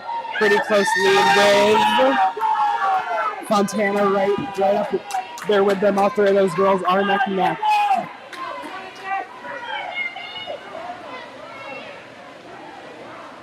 All right, and we're seeing Zedak and Tynan coming out of the turn ahead. Zedak pulling ahead of Tynan pulling ahead a little bit above Zedak. However, Zedak does seem to be closing on that, and they are touching at about equal up that 100-yard wall. With the 500 being a longer event, we'll start to see swimmers that will start to race more off of each other than other events. In the 100-yard freestyle, it's more the swimmers swimming their own race because it's an all-out sprint. But in the 500, you'll see more of people racing next to each other because they want to find somebody to pace with. Definitely having someone next to you can be a huge advantage in this race. All right, we see Zedak touching just slightly ahead.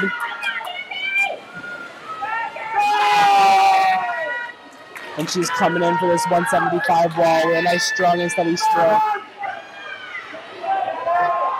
Her and Tynan are holding consistent 31s and 32s so far, which is really great to see this early out in the race. Let's see if they can keep those times going and hold them for the rest. Still almost dead even going into the 200 wall. The 300 yards left. We'll see what both swimmers have left. I got a sense they can be pretty even for the whole race. They're just going to want to fight with each other. Not one of them is going to want to give up on this. They both want it really bad, and you can tell from the energy coming from this one. Going into... Once they hit this wall at this end, they will be at the halfway point of their race. The back half of this race is super important and super challenging. It's when you really start to get tired enough to use your mind more than your body to just push through it. It seems like Zedak pulls away a little bit on the swimming ball. Everywhere Tynan is able to catch up and get this race close. However, we have seen consistently good walls off from Oswego today. They've been pretty good about those. That's true.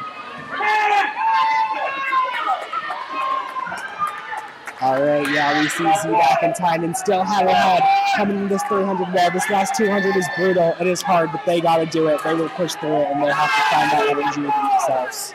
There is a close race for third, on the other hand, between Freiberger and Fontana. There is also nothing more. Definitely, however, Freiberger does seem to have a small lead.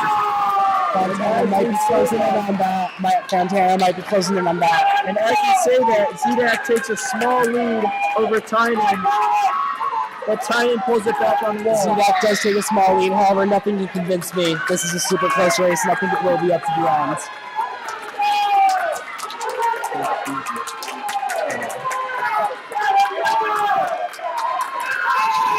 Zidak has pulled it out of body length ahead. It's about a body length lead. We've got 125 yards left to go. I am becoming more and more convinced that that might take the win on this one, which would be expected as she was seated 8 seconds ahead. Through this race, and Zidak has pulled away, but once again, we see Tynan pull it back close on the wall. The state cut for this race is a 5:14.65. If one of these girls really pushes it, they might be able to make it. However, they would have to go 58 in the last 100, which would mean they would have saved up a lot of energy for this last 100.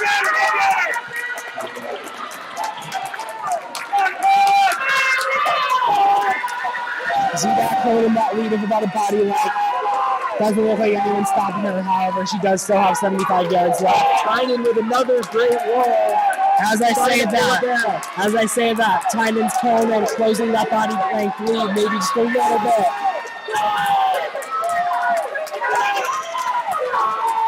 Zidak's got a 50 left and she's putting her all into it. She has nothing to lose. She's just got to keep going for this. It's looking like Zidak's going to take the win on this one. She's got 25 yards left and has over a body length to the lead. Zidak with a great wall coming off that turn, and she's speeding up. As she comes to the finish, she knows what she's chasing. She's chasing the sectional championship. And Zidak of Mexico has won the Section 3 Class B 500-yard freestyle with a time of 5:21.25. Congratulations, Mexico.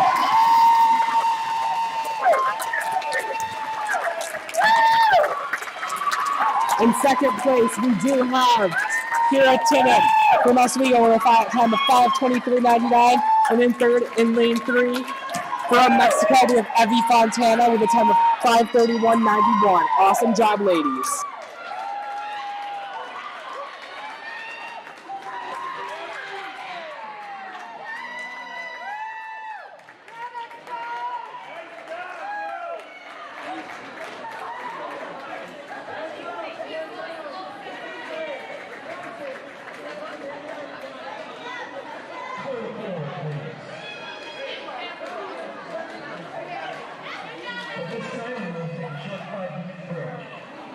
All right, we'll be taking about a 5-minute break. We'll see you back in 5 minutes to get some more swimming in.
everybody's happy with it. You walk downstairs and they say they're really Like our broadcast thing. Yeah, I know. They're like, we wish you guys could have been here to broadcast Class A earlier tonight. We I could was in have. school. I was in school. We should have skipped school and that. That was just shit. Oh, damn, that's what to do. Commentating the girls section is more important than anyway.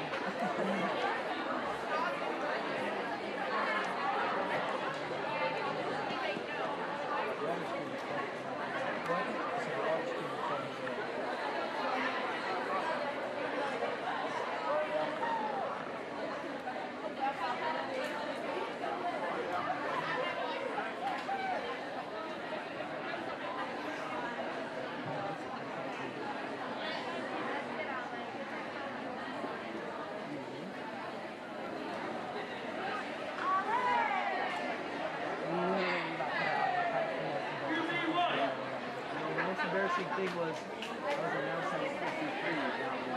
I was announced I got the wrong. And it was like, oh, wrong.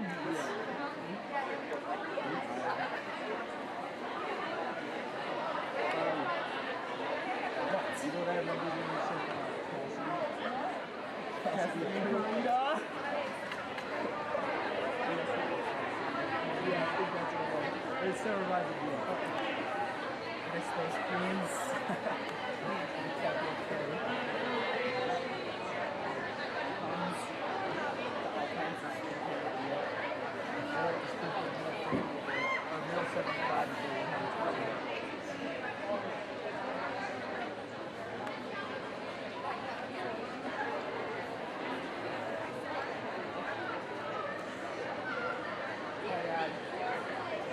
Not sexual either. Let's watch it through that.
Yeah, girls. We are now starting the 200-yard freestyle relay. There are 3 heats. This is the first heat. In lane 3, Mexico. In lane 4, Indian River. And in lane 5, Carthage. These races aren't exactly seeming to be super close, and each team are being about 6 seconds apart. However, anything can happen, and we just don't know. It appears to be that Indian River is not here to swim for this relay. So it is only Mexico and Carthage in this heat. We do see Carthage taking a slight lead. However, this race is really especially hard to predict because there is different swimmers swimming each part. So you really just don't know until that final leg. Even then, it can be a little bit shaky.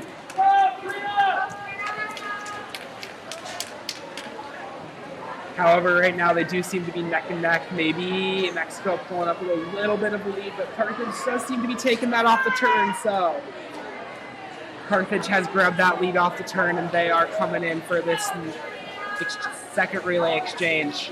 Carthage building their lead up little by little. A good exchange here will just extend that. It's a shame to see Indian River absent. They're placed really well in this heat. They were seated with the fastest time by 4 seconds. With a 2:08.66. However, I don't doubt it for a second that one of these teams can beat that. We do see Carthage holding that healthy lead coming into the last exchange. However, only time can tell if they will be able to hold it.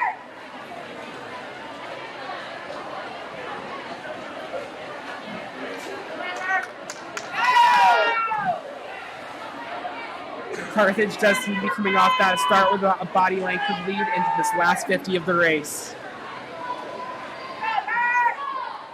And Carthage going into the term seems to be pulling away just a little bit. Only by a slight amount. However, I think they might have this one in the bag. It might be a little too late for Mexico as they only have 12.5 yards left. And just as how we said, Carthage will be breaking that time, 2:08 hopefully. no. Yeah, they got it, 2:08.95. Awesome. Just slightly slower than Indian Awesome. River's And Mexico did drop 2 seconds in their seed time, so that was an awesome job to both relay teams. Great job, girls. Coming up in Heat 2, we have South Jefferson in Lane 1, Watertown in Lane 2, Oswego in Lane 3, JD in Lane 4, New Hartford in Lane 5, West Hill in Lane 6, Indian River in Lane 7, and Whitesboro in Lane 8. Right now, James O'Doyle is seated to win this heat by 0.01 seconds, so don't be surprised if New Hartford, who is seated 0.01 behind them, can pull this one out. There is no doubt that this is going to be a severely intense race.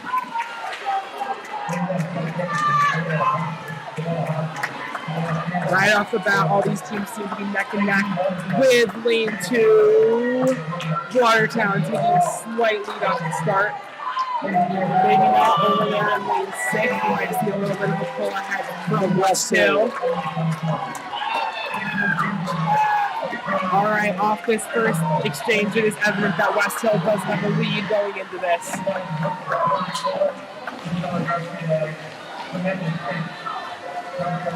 However, Watertown does seem to be getting that lead on West Hill, maybe even overtaking And New Hartford going into the turn has pulled themselves in a little bit, giving themselves a chance to be leading at this next exchange. And they'll take JD the is supposed lead. to be neck and neck with New Hartford, however, it seems as if West Hill is taking that position. Let's see what happens over the next 250s of this race. And New Hartford will take the lead into the exchange. A great leg for the second swimmer. New Hartford's taking a strong lead over West Hill, which is pretty opposite from what we saw just about a 50 ago. We're going into this turn with about a body length ahead. Come on, man, you got this!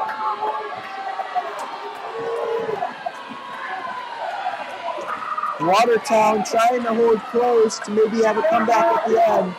And right now it's all New Hartford and then everybody else. If Watertown has a really good anchor, we could see something crazy come out with them pulling ahead, which it looks like they might be doing. Here we go. We see Watertown Into the and New final Hartford. turn. New Hartford with still a slight lead. Slight lead, however, this race is anybody's. There's nothing to be determined yet. This race is getting closer and closer. This may be about with West Hill and Watertown tried to make a comeback, but it was just too late. Take that win, 155.66, coming right before West Hill. He took the time. Coming right before Watertown. He took the time 155.68 in lane 2. Now we have our third and final heat of the girls' 200-yard freestyle relay.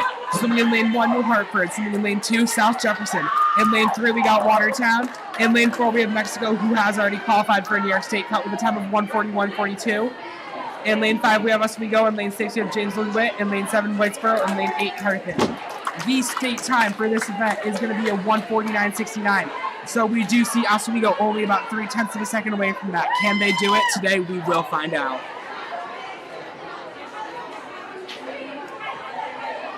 Both Mexico and Oswego seated 6 seconds ahead of the rest of the field, but we can't assume anything is for certain right now after how we saw the medley relay turn out. I'd also like to point out lanes 1, 2, 3, 6, and 7 are all within 1 second of each other.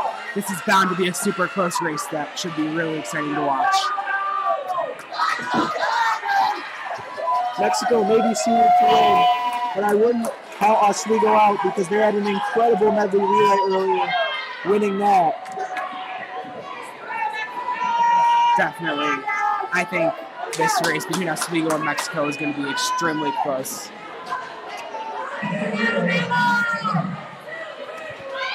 All right, and it looks like we're about to get started with this one. I would also like to remind you that any swimmer swimming first is eligible to make a state cut if they get that off that first 50.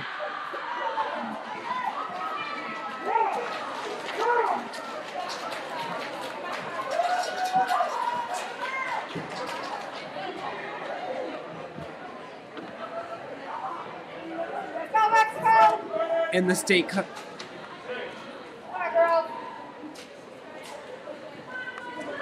And the state cut for that 50-yard freestyle is a 24.84. So if any of those girls that are going first go that time, they will qualify for the state meet.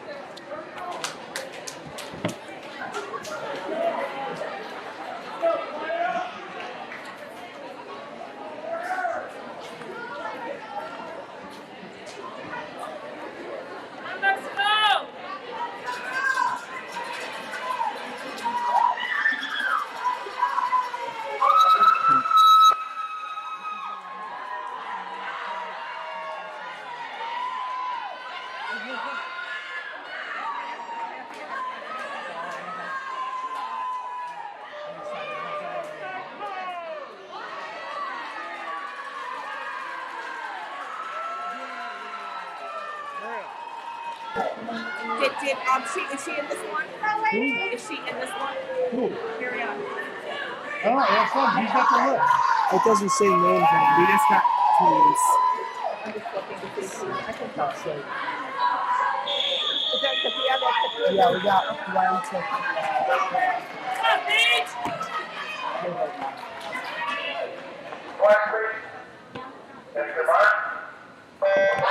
Alrighty, and the girls are off in the final heat of the 200 freestyle relay. Very early off, it looks like we have a lead in lane 5 from Oswego. Well, JD in a very close second in lane 6. JD's Glenn Lister pulls ahead, taking the lead off this. Will she come in with the state cup? You have to imagine that she was shooting for the state cup because she was very close earlier in her solo event. And she would go at 25-1-0, narrowly missing the state cup. However, lane 5's first swimmer did qualify for states in that 53. Congratulations, Oswego. All right, it looks like this Oswego has taken that lead over JD, but JD is following close behind. This is unexpected as Mexico is seated much faster than them. Oswego is going as expected. With that third exchange off, we have Oswego in first, JD in second. And Mexico, who is projected to win this event, is not even in the top 3. However, and Oswego pulling away as they go into their turn. JD in second, and several racers in a close third. JD does seem to be falling off Oswego a bit, however, maybe. All right, it looks like West Hill might have a third place lead. Not necessarily. We got lanes 2 and 3 catching up to them. And JD trying to hang on to their lead in second.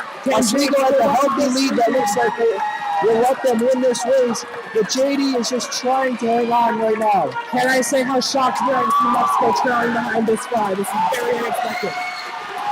And JD going to get second. Oswego comes in with a time of 1:40.50, winning the Section 3 Class B 200-yard freestyle relay and getting a state cut. Congratulations to the Oswego girls. We now have Mexico and Oswego going to states in this relay. Awesome job, girls.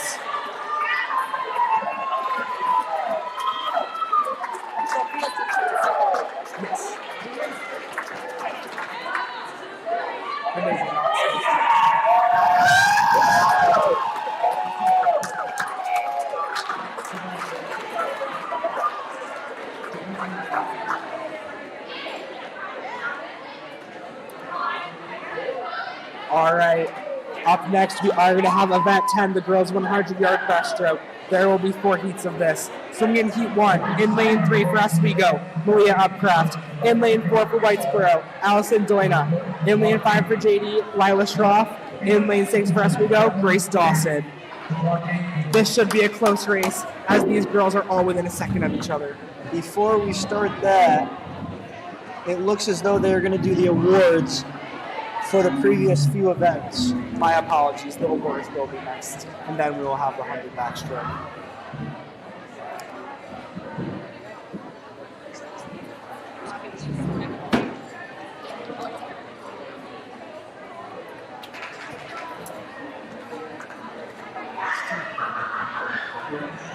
That's our excuse.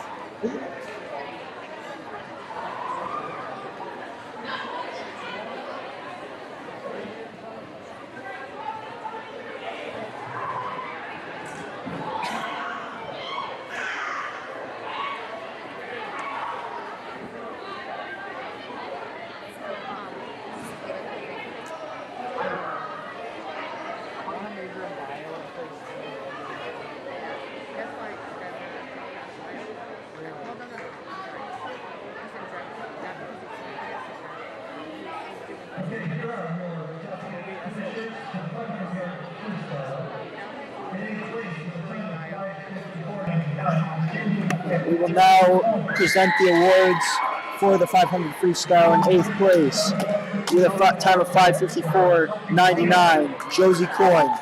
In 7th place, with a time of 5:52.04, Sophie Spino. In 6th place, with a time of 5:47.40, Lucy Heflin. In place 5, with a time of 5:43.63, Abigail Charles. In 4th place, with a time of 5:32.53, from New Hartford, Isabella Freiberger. In 3rd place, with a time of 5:31.91, from Mexico, Abby Montana. In 2nd place, with a time of 5:23.99, from Oswego, Sierra Timon. And in 1st place, with a time of 5:21.25, your Class B champion, Carolyn Zidak.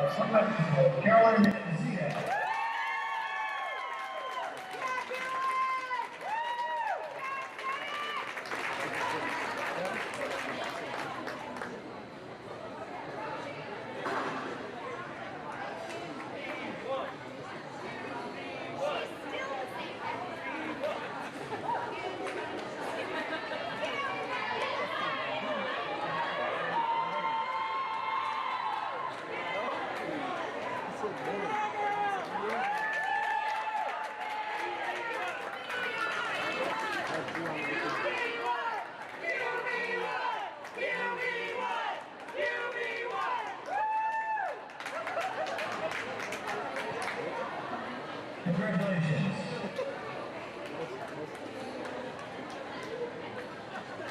And you know, the top finishes from the 200 freestyle relay in Portland blockade will be on the board. It's a fact, too.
for the 200-yard freestyle relay. In eighth place, with a time of 1:56.88, Carson, 3:85, Samantha Carter, Alexander Stewart, Eli Walker.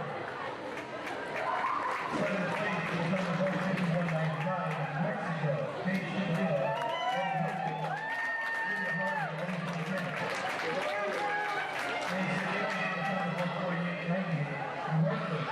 Gabriel Harris, Ellie Smith, William Park, Isabella Fulmer. In fifth place, December 148.19, Whitesboro, Alexa Loyacano, Sophie Sweden, Rhea Riakova.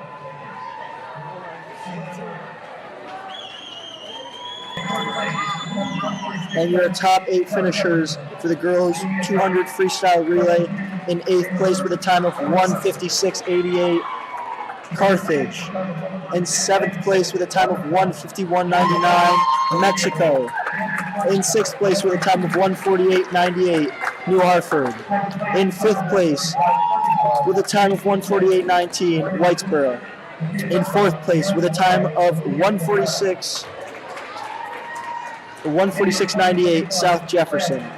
In 3rd place with a time of 1:46.96, Watertown. In 2nd place with a time of 1:45.75, Janesville DeWitt. And your Class B Section 3 champion in the 200-yard freestyle relay with a time of 1:40.50, Oswego.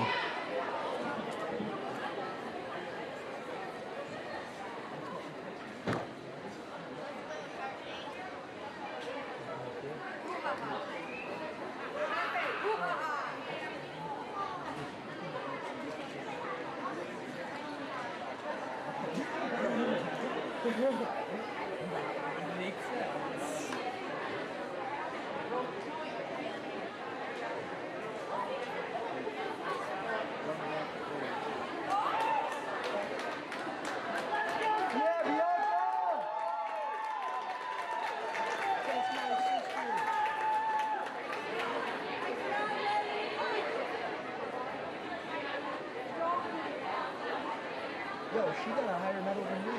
The highest I got was, I think, 8th. I got 8th too. No, 5th.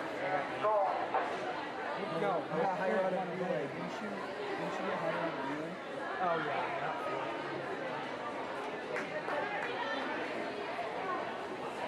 Congratulations. Here's your 2 points. Equals at 9. Cindy Miller, 45. Was 12:55. Carthage, 62. Whitesboro, 145.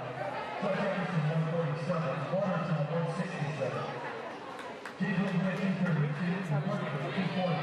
Oswego, 249. Mexico, 265.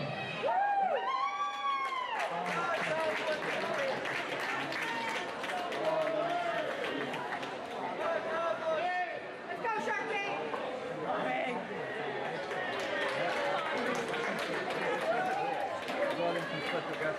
Oh, lovely.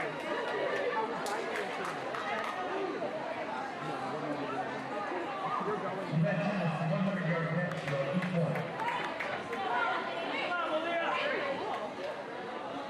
Not really. I gotta do it for this long. Make the girls in. Let them, like, interview them or something. I You got it. I'm just doing an interview. But you gotta announce this first. All right, now we have event 10, the girls 100-yard backstroke. Here we have heat 1, swimming in lane 3, Malia Upcraft from Oswego. Swimming in lane 4 from Whitesboro, Allison Doya. Swimming in lane 5 from JD, Lila Stroll. And swimming in lane 6 from Oswego, Grace Dawson. This is going to be incredibly close as all these girls are within a second of each other. Should be an exciting race to watch. Good job. I have a special guest up here, Amelia Padalita from the Janesville DeWitt swim team. Amelia, do you have any insight on how the meet's going today? I think it's going really well. All of our girls have done super well. We've had so many best times, and I know we're all really proud of them no matter how the outcome goes. We really couldn't ask for a better meet. That's awesome. And I also have Abby McGuire, one of JD's divers. How did the diving meet go yesterday? It went really well. It was super fun. All of the divers are super good friends. We had a really good time. A lot of people did really well and had new PRs, so it was really fun. Awesome. That's great to hear, Abby and Amelia. Thank you. All right, looking back down to the pool, it looks like we have a lead in lane 4 with Allison Doina from Whitesboro. However, in lane 6, Grace Dawson from Oswego is only a smidge behind. They are coming in for the finish, and it looks like Grace Dawson or Allison Doina is going to take the win here with a 1:16.97. That is a personal best for her. Awesome job, ladies. Those were some great swims.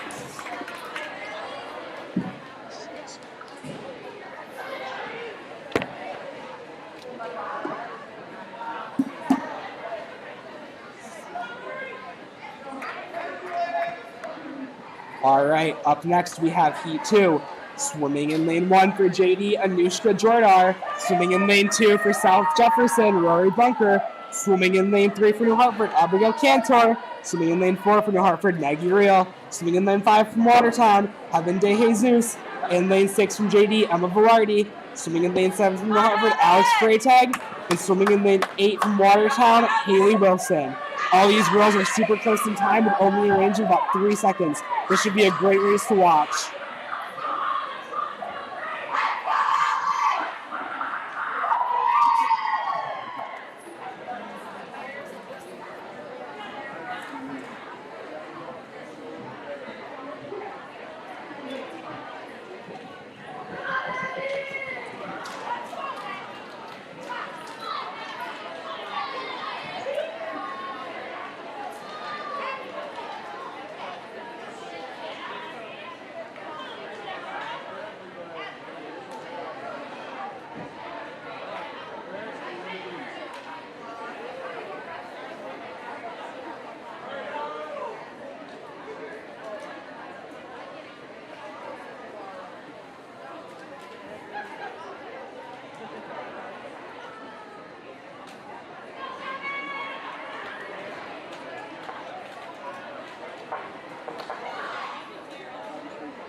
Well, I don't know. I got to call it. All right, and we're about to get started with the second heat of the girls' 100-yard backstroke. This is going to be a super close and competitive race, and I'm excited to see what happens.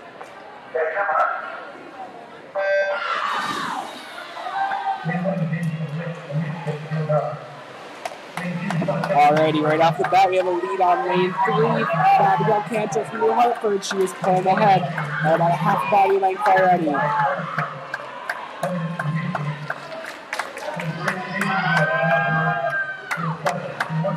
Beautiful turns from a lot of these ladies. Awesome job right off the walls. And we still have Cantor pulling ahead first place. However, it looks like lane 4, Maggie Real from New Hartford might be pulling in a little bit.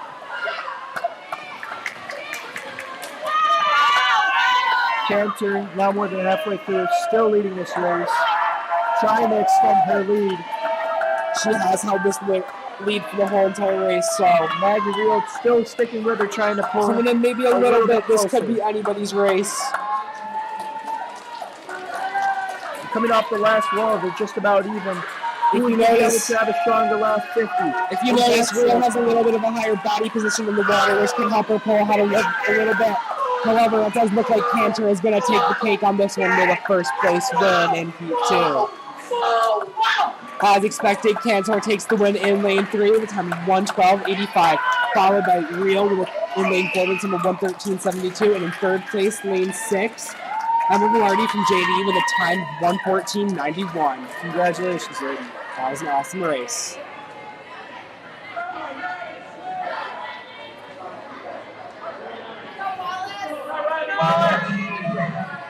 All right, next up we got Heat 3. Swimming in lane 1 from Carthage, Bree Fuller. Swimming in lane 2 from Mexico, Riley Wallace. Swimming in lane 3 from New Hartford, Rihanna Lynch.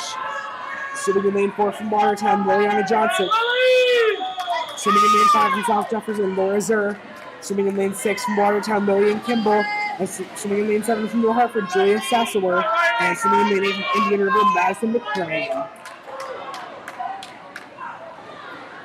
This should be a really good race with Everybody in the Liliana seat Johnson is and 4 Laura Zur seconds from of each Watertown other. and South Jefferson, less than a second apart. And lanes 4 and 5, this should be super close.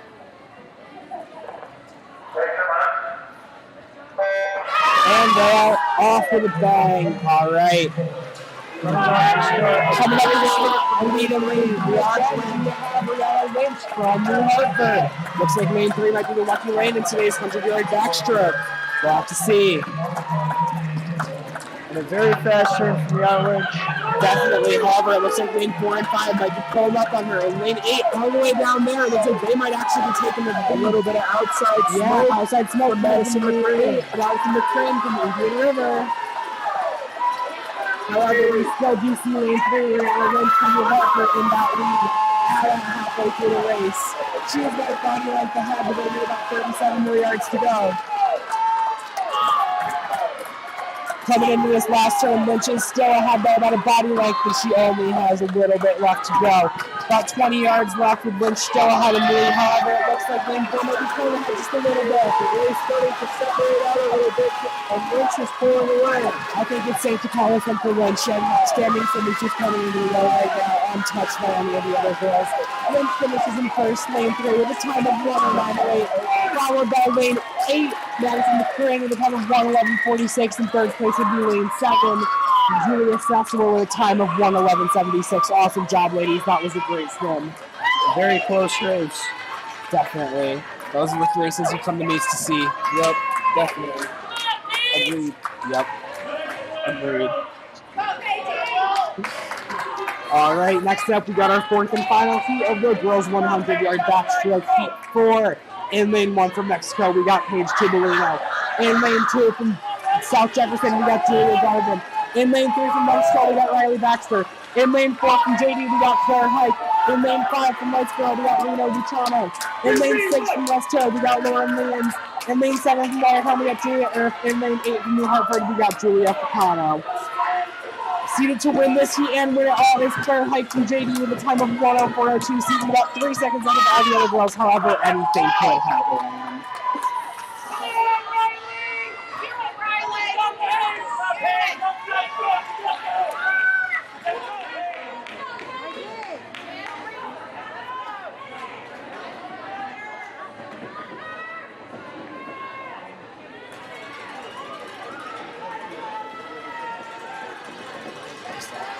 We've seen a lot of upsets today, but you have to wonder if 3 seconds is almost too much. I don't know. With some of the overwhelming for performances some we've seen swimmers. today, 3 seconds doesn't seem like that much. However, this race is shorter than some of those upsets. 100 is a very short event. So, I'm leaning towards Claire Hike. However, it could be anyone's race.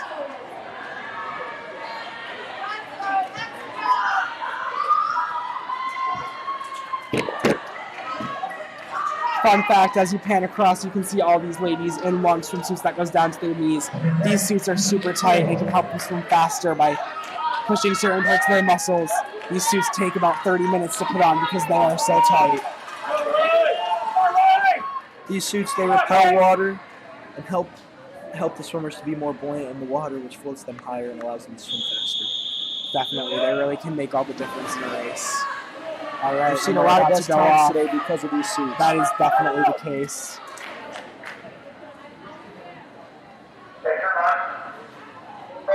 It is also noticed that most of these swimmers have been training a little more lightly over the past 2 weeks to let their muscles rest so they can be in full force when it's good. And right off the bat, we see Claire Hike taking the lead in lane 4 for JD. Here she goes into the wall. Looks like she has a pretty big lead.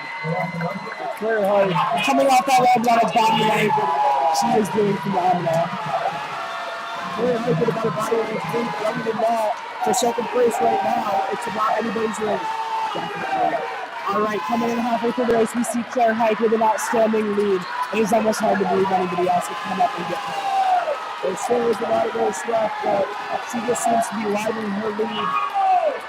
It's going to be hard to chase her down right now. They're at that 75, and no one's even about like close there. I think that Claire Hike has this one in the bag. I mean, look at her go. Her stroke is impeccable. Claire Hike might have it in the bag, but on the other hand, the race for second place is very close. Race in second place is extremely close. However, it looks like we have lane Claire Hike running of 101.91 with a new best time, and she is your second third Class B champion. and it is pretty certain she will make it back tomorrow on Sunday for state calls, putting her about a second and a half in the states, which is a very realistic goal. Overall, we saw a great heat, and we were very happy to crown Claire Hike champion of the 100-yard backstroke. Next up, we got the 100-yard breaststroke.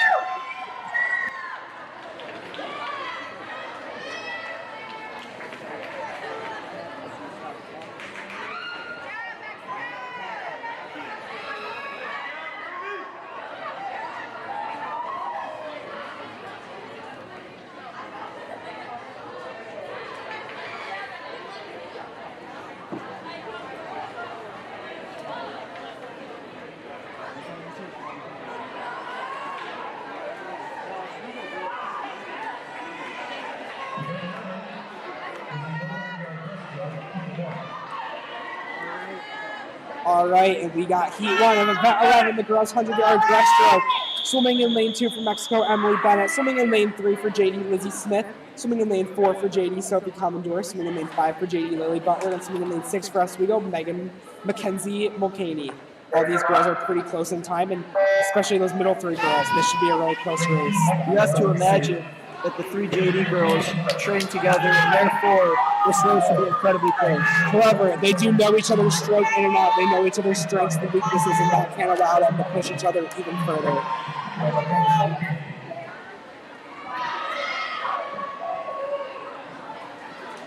Coming off the wall, looks like lane 2, 3, 4, and 5 are all pretty even. Seeing maybe a slight lead from lane 5 with Lily Butler. Going into halfway, still anybody's race, still dead even. This is pretty dead even. Lily Butler with a slight lead, however, that could change at any minute. It looks like Sophie Commodore might be coming up on Lily Butler, overtaking her in this event. However, they all look pretty neck and neck. This is going to come down to the ends.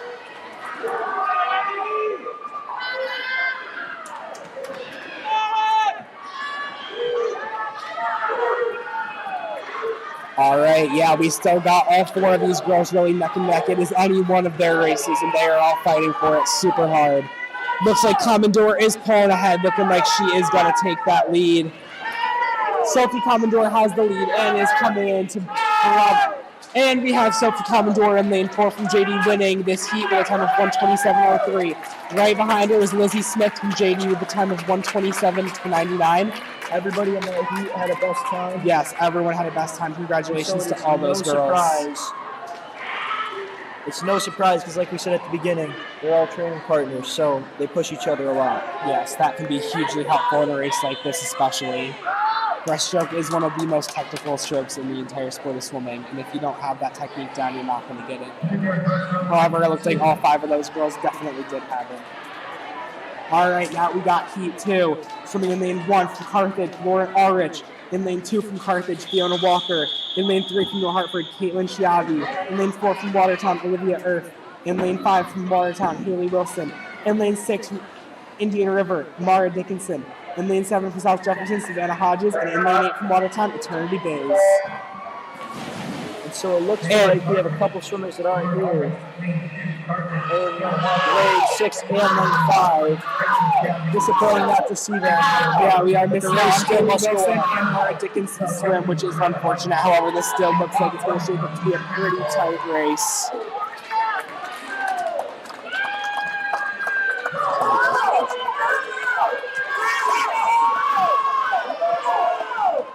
All right, It looks we got Savannah Hodges from South Jefferson has a small lead, but just very, very small margins. definitely. However, it looks like we have Olivia Earth from Watertown overtaking her in lane 4. Not surprising, as Olivia Earth is seeded to win this heat with a time of 1:22.73, about 2 seconds faster than the other girls. Going into the third turn, we still have a dead even two-way tie right now for first place. This race is also a good race for second place. Definitely down in lane 1 and 2. This one is going to come down to the wire. Everyone is fighting for that spot. However, it looks like Olivia Earth from Watertown is coming in with this win in lane 4. As she pulls away at the end of this We got race. Olivia Earth winning this heat in lane 4 with a time of 1:20.67. Congratulations with New Watertown. best time for her also. Yes. Congratulations on that also. Alrighty. Next up, it looks like we got heat 3 of 4. Swimming in lane 1, Julia Sparks from West Hill. Swimming in lane 2, Hannah Aldridge from Watertown. Swimming in lane 3, Kenna Oljarnek from Whitesboro. Swimming in lane 4, Sophie Spinner from Whitesboro. Swimming in lane 5, Liliana Mulkey from New Hartford. Swimming in 6, Maggie Lister from JD. Swimming in lane 7 from Oswego, Mackenzie Hartwell. And swimming in lane 8 from JD, Jennifer Seatek. Sophie Spinner from Whitesboro is seeded to win this heat with a time of 1:17.89. However, this is going to be extremely close, and it is anybody's race.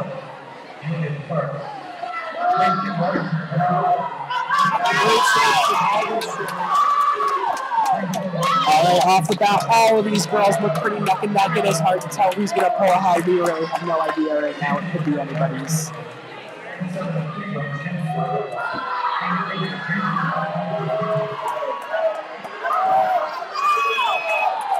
Alright, it looks like Maggie Lister from JD might be taking a slight lead. However, in lane 4, we have Sophie Spinner from Whitesboro possibly pulling ahead.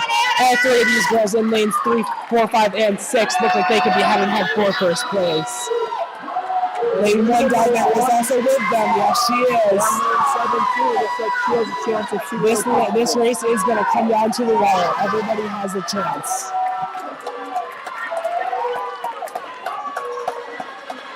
It looks like Maggie Lister is taking the lead for JD. But don't call anyone out yet. No, this is someone's going to pull ahead. Lane 4 and lane 6 in the death race for the first place. Who's going to get in third? Gonna get it. It's going to be Maggie. And we got Maggie Lister winning this heat. 1:16.06. And in second place, we have Sophie Spinner from Watertown with a time of 1:16.22.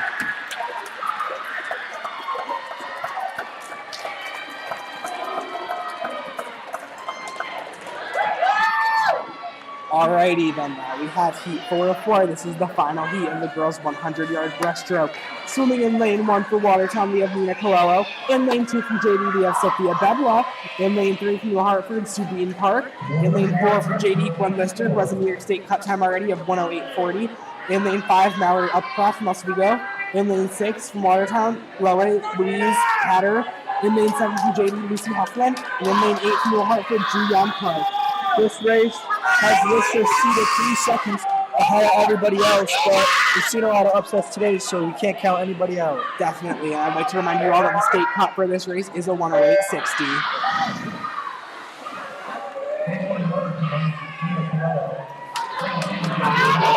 Mallory Upcroft had a terrific race in an upset race. I'm going to consider that in the 200. It does look like we have her and Gwen Lister neck and neck in this one.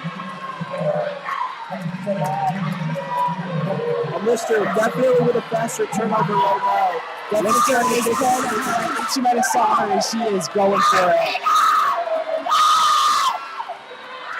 Lister with a great team coming off that wall with a first place lead. The Upcroft is not leaving her side. She wants this, and she's not going to give it up. Upcroft definitely wants this, however, it might be a little too late. Lister's pulling away going into the 75 wall. Alrighty. And we got Gwen Lister touching first on her last turn.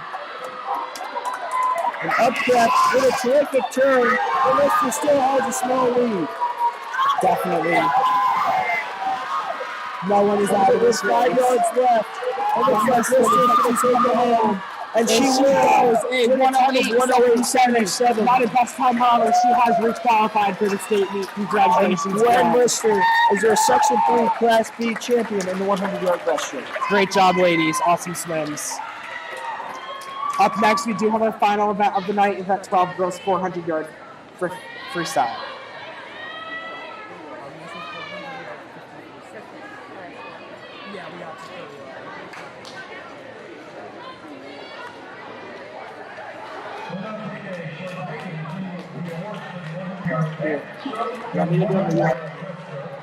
All right, we are going to take a quick break to do awards for 100-yard backstroke and 100-yard breaststroke. Following that will be the girls' 400-yard freestyle relay.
Okay, at this time, I'd like to bring up to the podium the top 8 finishes for the 100-yard backstroke.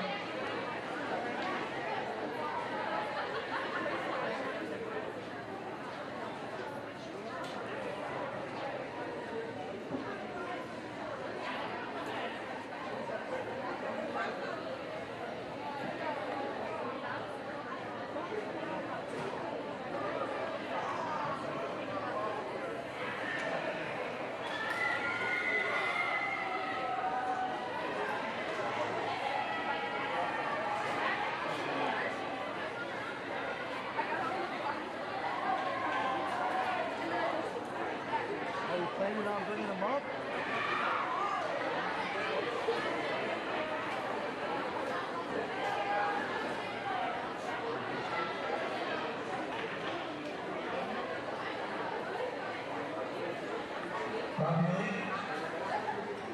Thank you. Starting in 8th place. In the time of 108.92 from Watertown, Julia Earth. In 8th place of the girls 100-yard backstroke with a time of 108.92, Julia Earth. In 7th place with a time of 108.65, Julia Ficano. In 6th place with a time of 108.34, Lauren Lyons. In 5th place with a time of 107.79, Julia Garvin. In 4th place with a time of 106.59, Paige Tubalano. In 3rd place with a time of 105.36, Raina Loriacano. In 2nd place with a time of 104.13, Riley Baxter. And in 1st place, your Section 3 Class B champion with a time of 101.91 from Janesville DeWitt, Claire Hike.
And here's your top 8 for the 100-yard breaststroke. In 8th place is number 116.22 from Lakesboro, Sophie Spina.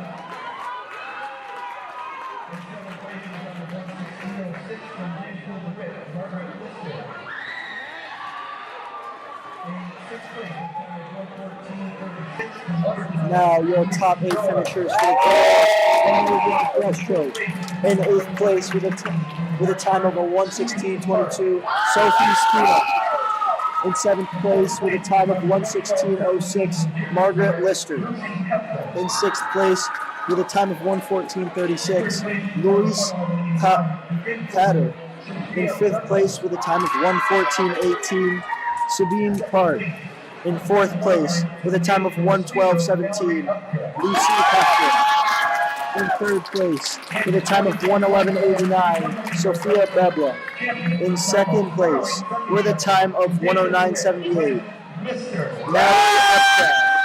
And in 1st place with a time of 1:08.77 from Janesville DeWitt, Gwen Lister.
Alrighty, and here we go with our final event of the night. Event 12, girls 400-yard freestyle relay. Heat 1 of 3, swimming in lane 3, Carthage, swimming in lane 4, Indian River, swimming in lane 5, Mexico. All these teams are within 8 seconds. That may seem like a lot, but this is a long, long race. Carthage out with an early lead. Lane 5, Mexico, Montenegro, That's a story. So what did Self go on the breaststroke? Alrighty, we are seeing an early lead from lane 3, Carthage. However, this is very early in the race, and we cannot tell anything yet.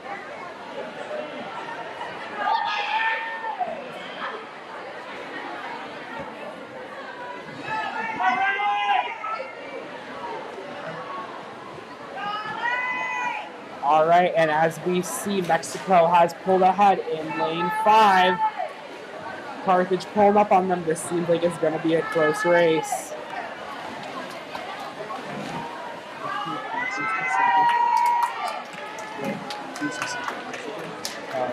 It's Mexico, Carthage.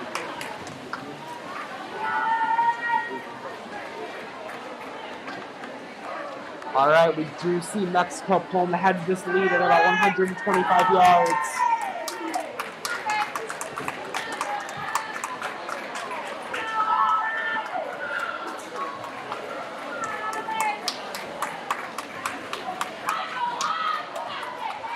Alrighty, 150 yards in, and Mexico still holds a strong lead on this relay. However, it is still way too far out to tell.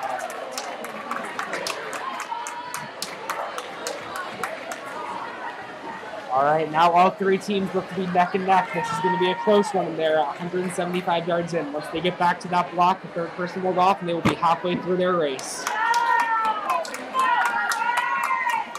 Mexico pulls off that turn very nicely, about a body length ahead of Indian River.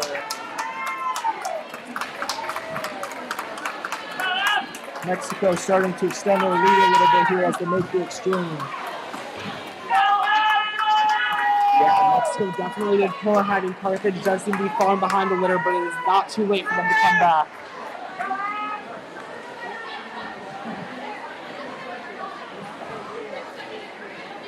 All right, as we see, Mexico is pulling ahead much further. They have almost 2 body lengths on Indian River. Now, Indian River starting to make a move and pull themselves back into this race. Yes, they definitely are. It's looking like at this 50 turn, they may have the lead by a And I slight think margin. they're going to grab the lead. Indian River has that lead on Mexico. Oh, off the turn. It's looking head and head. It is all going to depend on this last swimmer that we have for each team. Indian River starting to pull away. It really is going to depend on whoever anchors this relay. Oh, totally.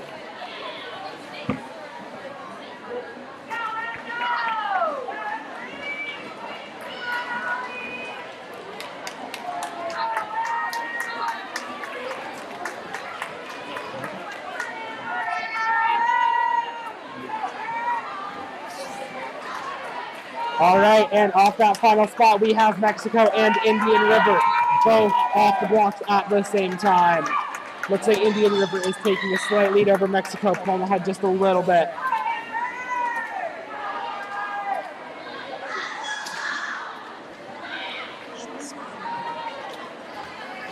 Alrighty, Indian River still pulling ahead with about a 50 yards of swimming left to go.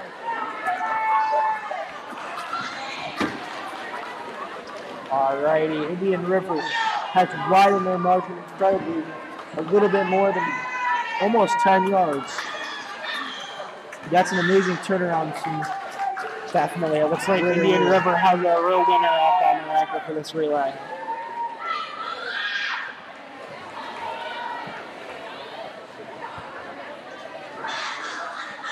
All right, I think it might be safe to call this race for Indian River. They are just so far ahead. That last swimmer really pulled ahead and did pretty amazing.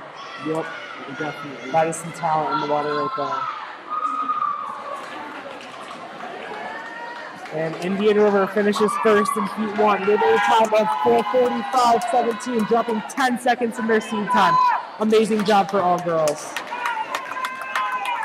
And now we have a race for second place. Who's it going That's to be? going Carthage. And it looks like Carthage is going to take second place. What a comeback from Carthage. Carthage came back with second place for time of 5:02, scored 88, dropping about half a second. And Mexico coming in third place with a time of 5:04.52. Next up in Heat 2, we have Carthage in lane 2, Janesville DeWitt in lane 3, Indian River in lane 4, South Jefferson in lane 5, Oswego in lane 6, and Watertown in lane 7. This race looks like it's going to shape up to be pretty close on all ends.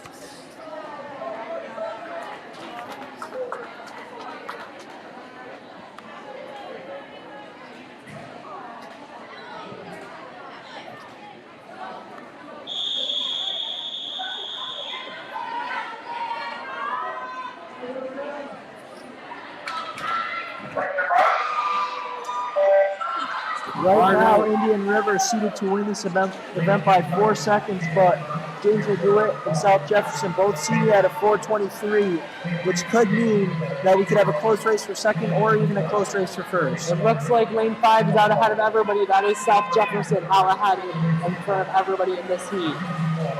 They are living up to the expectation that they are going to win. However, it is early. I apologize, Indian River is seeded to win, but South Jefferson has pulled ahead.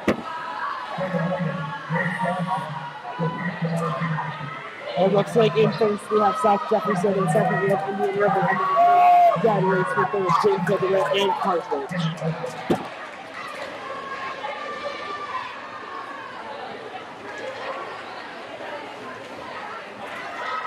South Jefferson has built up about a body length lead, and they're going to hope to sustain that into and off of the next start. You do have to remember there's 3 completely different swimmers to go off for each of these teams. There is no guessing yet.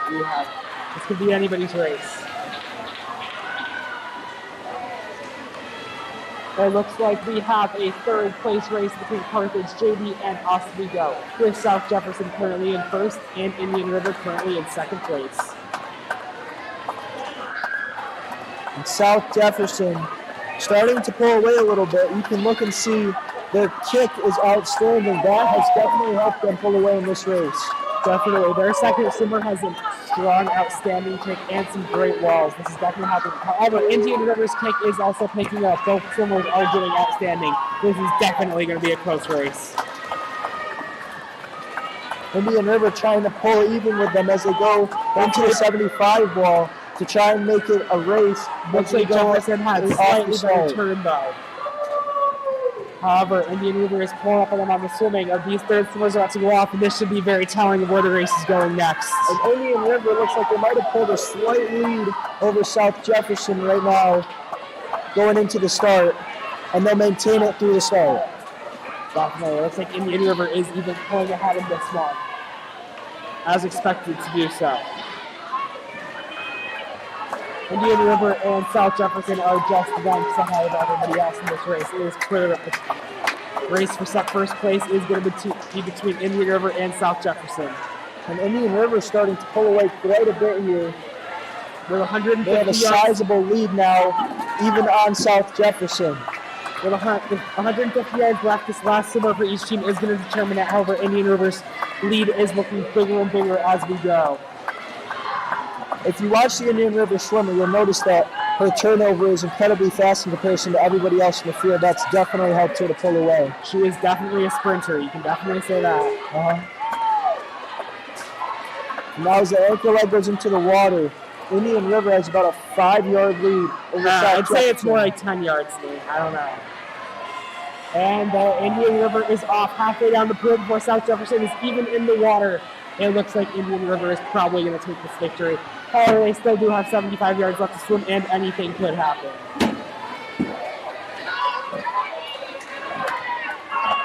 Indian River coming back to do their final turn into the 50. It is looking more and more likely that Indian River is going to take the lead and win Heat 2. It looks like they're expanding their lead still, Definitely. even with this massive lead. It's just getting wider and wider, the margins in this race.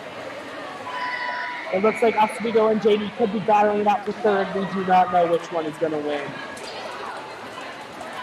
JD seems to be closing their lead on Oswego. And now we can confidently say that Indian River is going to win this heat. Indian River definitely is. South Jefferson will take second, but the race for third is very close. That is true. Indian River is coming in with a time of 4:15.42, winning Heat 2 of this event and beating their best time by about 4 seconds. South Jefferson coming up on the finish for second place, and it looks like Oswego has a slight lead on JD for third, but anything could happen still. It's going to come down to the touch, but Oswego will win it. beat JD by about third 1 place. second.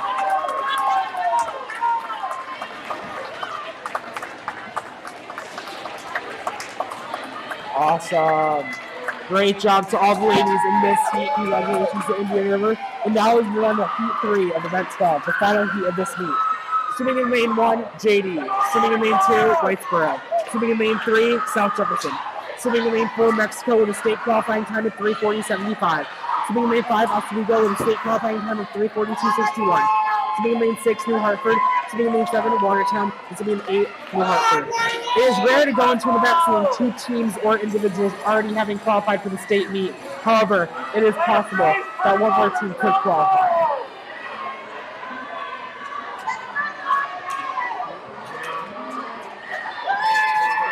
Now we have to keep in mind the final score to this meet is very close, so the outcome of this event could affect the whoever wins sectionals. This event is going to determine who wins the Section 3 Class B championships for girls swimming.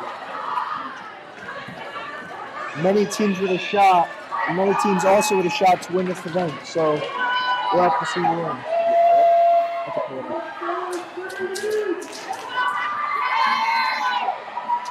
All right, as they say, last one, fast one, and these girls definitely got to make this last one the fast one if they want their team to have a shot to win this meet. So like this heat doesn't, but this heat does. And same thing for like These only this Houston. What he would do. The last one. Score right now. All right, as you see, we're about semifinal here tonight. Here we go. The pool is packed and hyped for this. And they're off.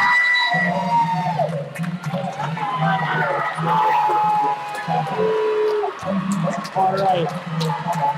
Everyone seems neck and neck right now. There's no telling who is going to take this one home. It seems like Mexico in lane 4 is pulling ahead. However, New Hartford in lane 6 is neck and neck with them. And Mexico touches first. However, they're only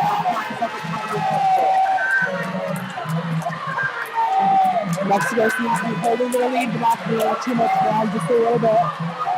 That's okay, though. They're doing great.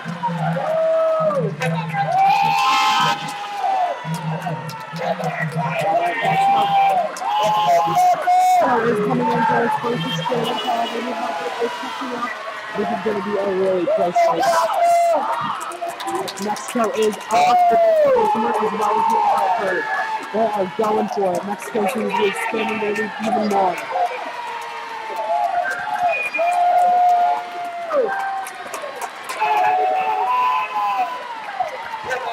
However, you know what's going to happen in this race. As each coach has a different strategy for placing their swimmers based on speed.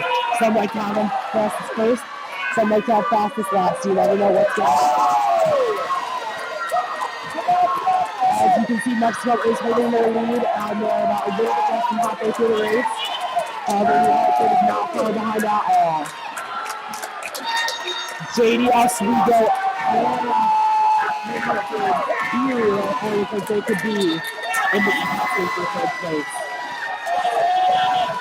Mexico is about from their third team off, and they're excited to be finally.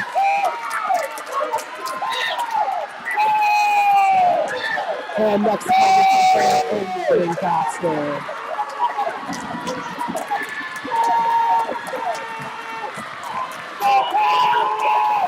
All right, Mexico is coming in. This girl has about 50 yards left, and she's got to give it her all. She needs to hold this lead for the team if they want to win. However, the race for third is now between Oswego and New Hartford.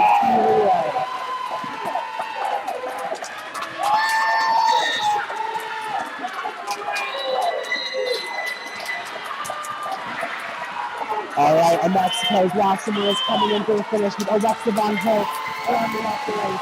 She is a powerhouse in the pool, and there is no doubt in my mind that she is going to pull ahead even further for Mexico. It is still 100 yards left, however, I have no reservation about saying I think Mexico has this one good ball ahead. The race for second and third is still questionable.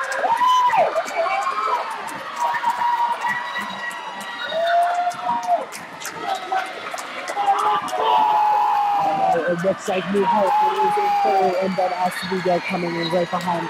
Sorry, New Hartford is in second. Right behind.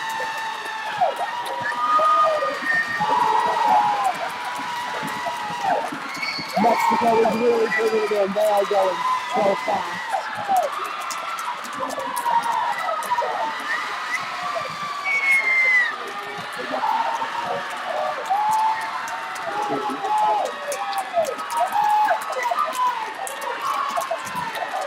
And Mexico is coming in for the finish. In fourth place with a time of 3:31.26. Mexico qualifies for state and drops over a second in this event. Great job, ladies. With Oswego coming in second and New Hartford coming in third. Then we got South Jefferson in fourth. And then Whitesboro in second and JD in sixth.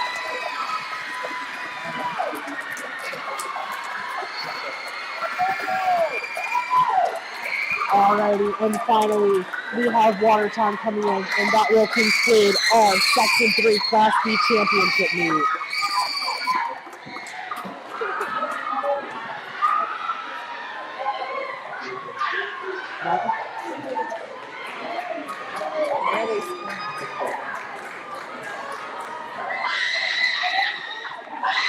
No, it's the whole meet.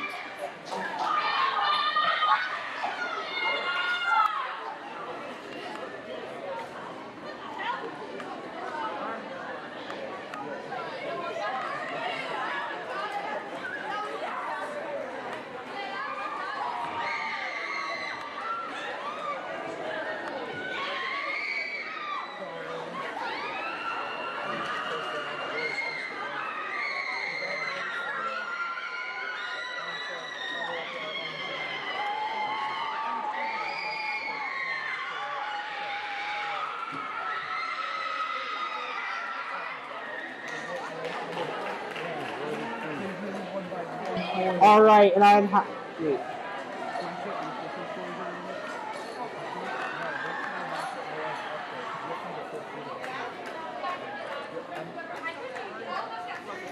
All right, congratulations, everyone. Please stay tuned with us to find out the results of the 400-yard freestyle relay and the results of the meet overall.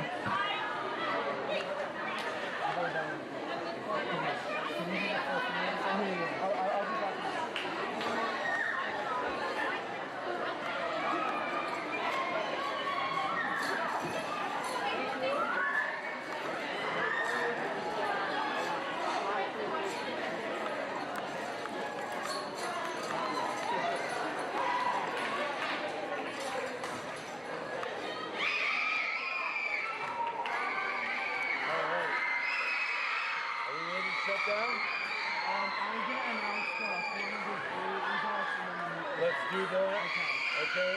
Because we burned through 19 gigabytes of data today. Yes. Wow. Okay. Out of 22 that we just bought this morning. Wow. That's all I have right now. Okay. So.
Right.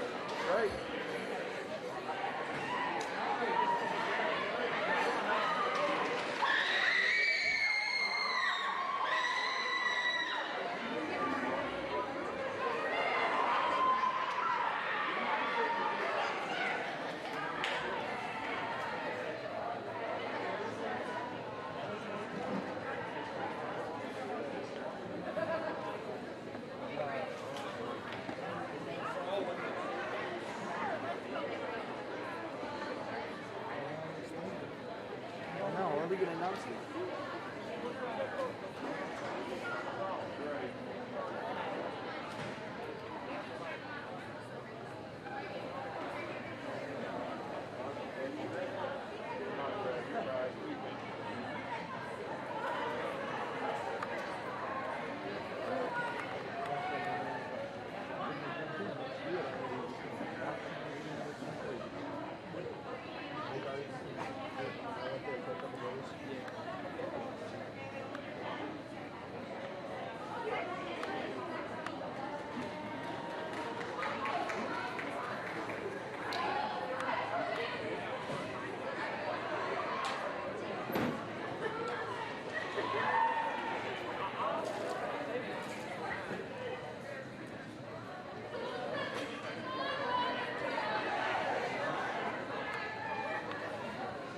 Okay, at this time, we're going to bring up the top 8 finishers for the 400-yard freestyle relay.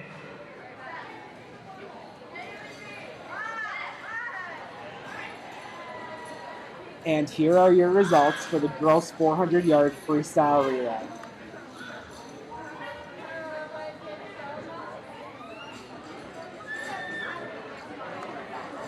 In 8th place, Indian River with a time of 4:15:42. In 7th place, Watertown with a time of 4:15:05.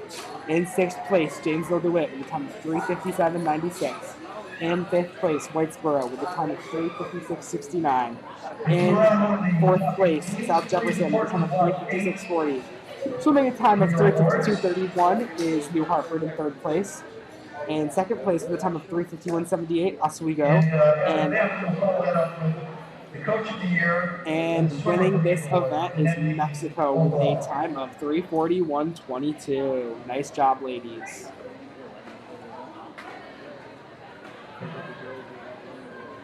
I know.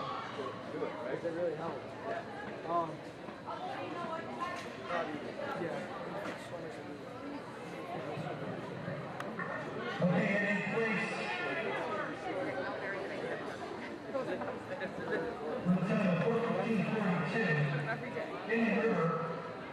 Liberty Steelers, Mackenzie Moore, Victoria News, Madison McCray.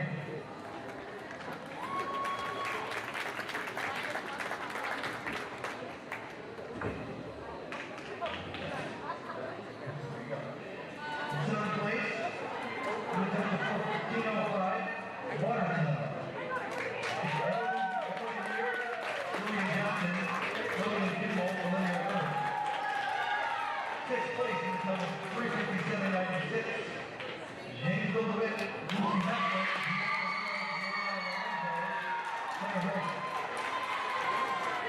3rd place in the 356.69. Whitesboro, Alexa Oyakana. Sienna Martin. 4th place in the 356.40. South Jefferson, Carly Hughes, Aurora Jarvie, Ava Burns, Emma Fergus. The 3rd place in the 352.31. New Hartford, Emma Hurt, Ellie Smith, Julia Picano, Isabella Franklin. The 2nd place in the 351.78. Oswego, Mackenzie Carlo, Jocelyn Kaminsky, Sarah Clayton, Melanie Updale. Number 2021, Class B, 400-yard freestyle relay champ, New York State time of 3:41.22. Mexico, Riley Backstroke,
and now,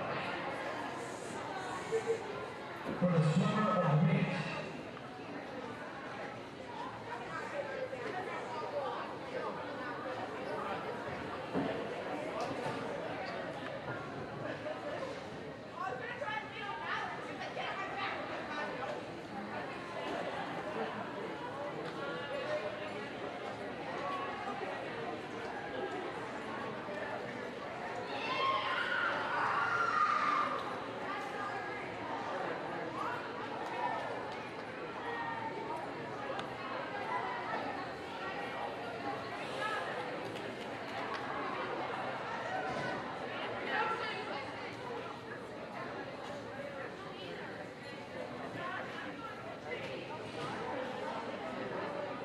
Okay, here's your 2021 Class B swimmer of the week. From Mexico, Alexa Von Moore. And I'm happy to announce to you that our singer of the meet this year is Alexis Von Holtz from Mexico.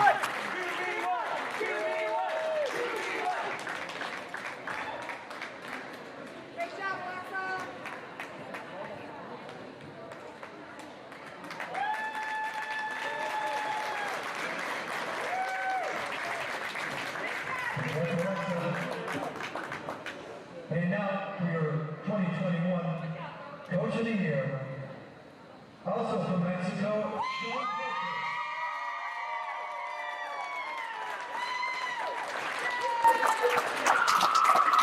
And I'm happy to announce that Coach of the Year has also been awarded to Mexico, to Coach Parkers.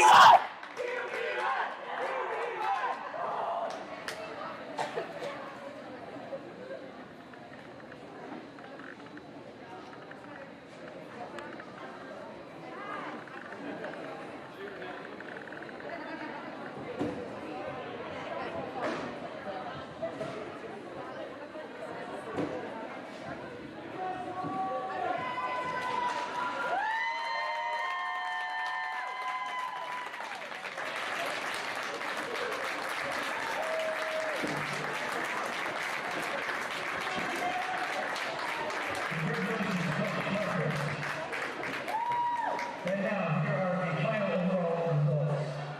In 10th place with 70 points, West Hill. 9th place with 73, Indian River. In 8th place with 80 points, Carthage. And now we will announce the final results of the meet. In 10th place with 70 points, West Hill. In 9th place with 73 points, Indian River. In 8th place with 80 points, Carthage. In 7th place with 194 points, South Jefferson. In 6th place with 206 points, Whitesboro. In 5th place with 234 points, Watertown. In 4th place with 304 points, Oswego. In 3rd place with 341 points, 2nd place with 341 points, Mexico. 342 points, Jamesville. And your Section 3 Class 2 champions this year is Jamesville DeWitt. Congratulations, girls. You all did amazing today. Thank you guys for tuning into the live stream today, and I hope you have a great weekend.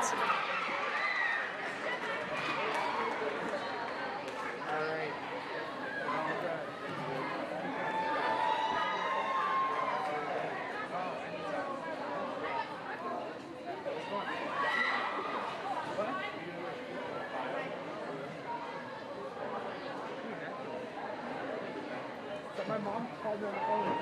Did she? Yeah, she's like, you should apply as a podcast major. Sam was here. He's like, who's that guy? He's really good. Really? That's what he's studying at SU. Oh, that's awesome. Thanks again, man. Yeah, thank you so much for the opportunity. Get down there and enjoy it with the girls.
Are we still on or are we off? Hold on. You want to be up? No, I mean the girls are.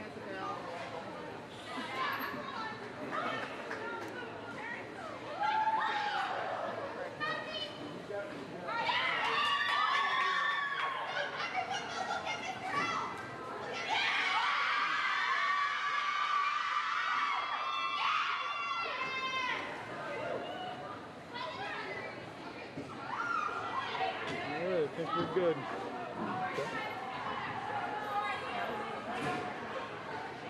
What's that? Oh, it's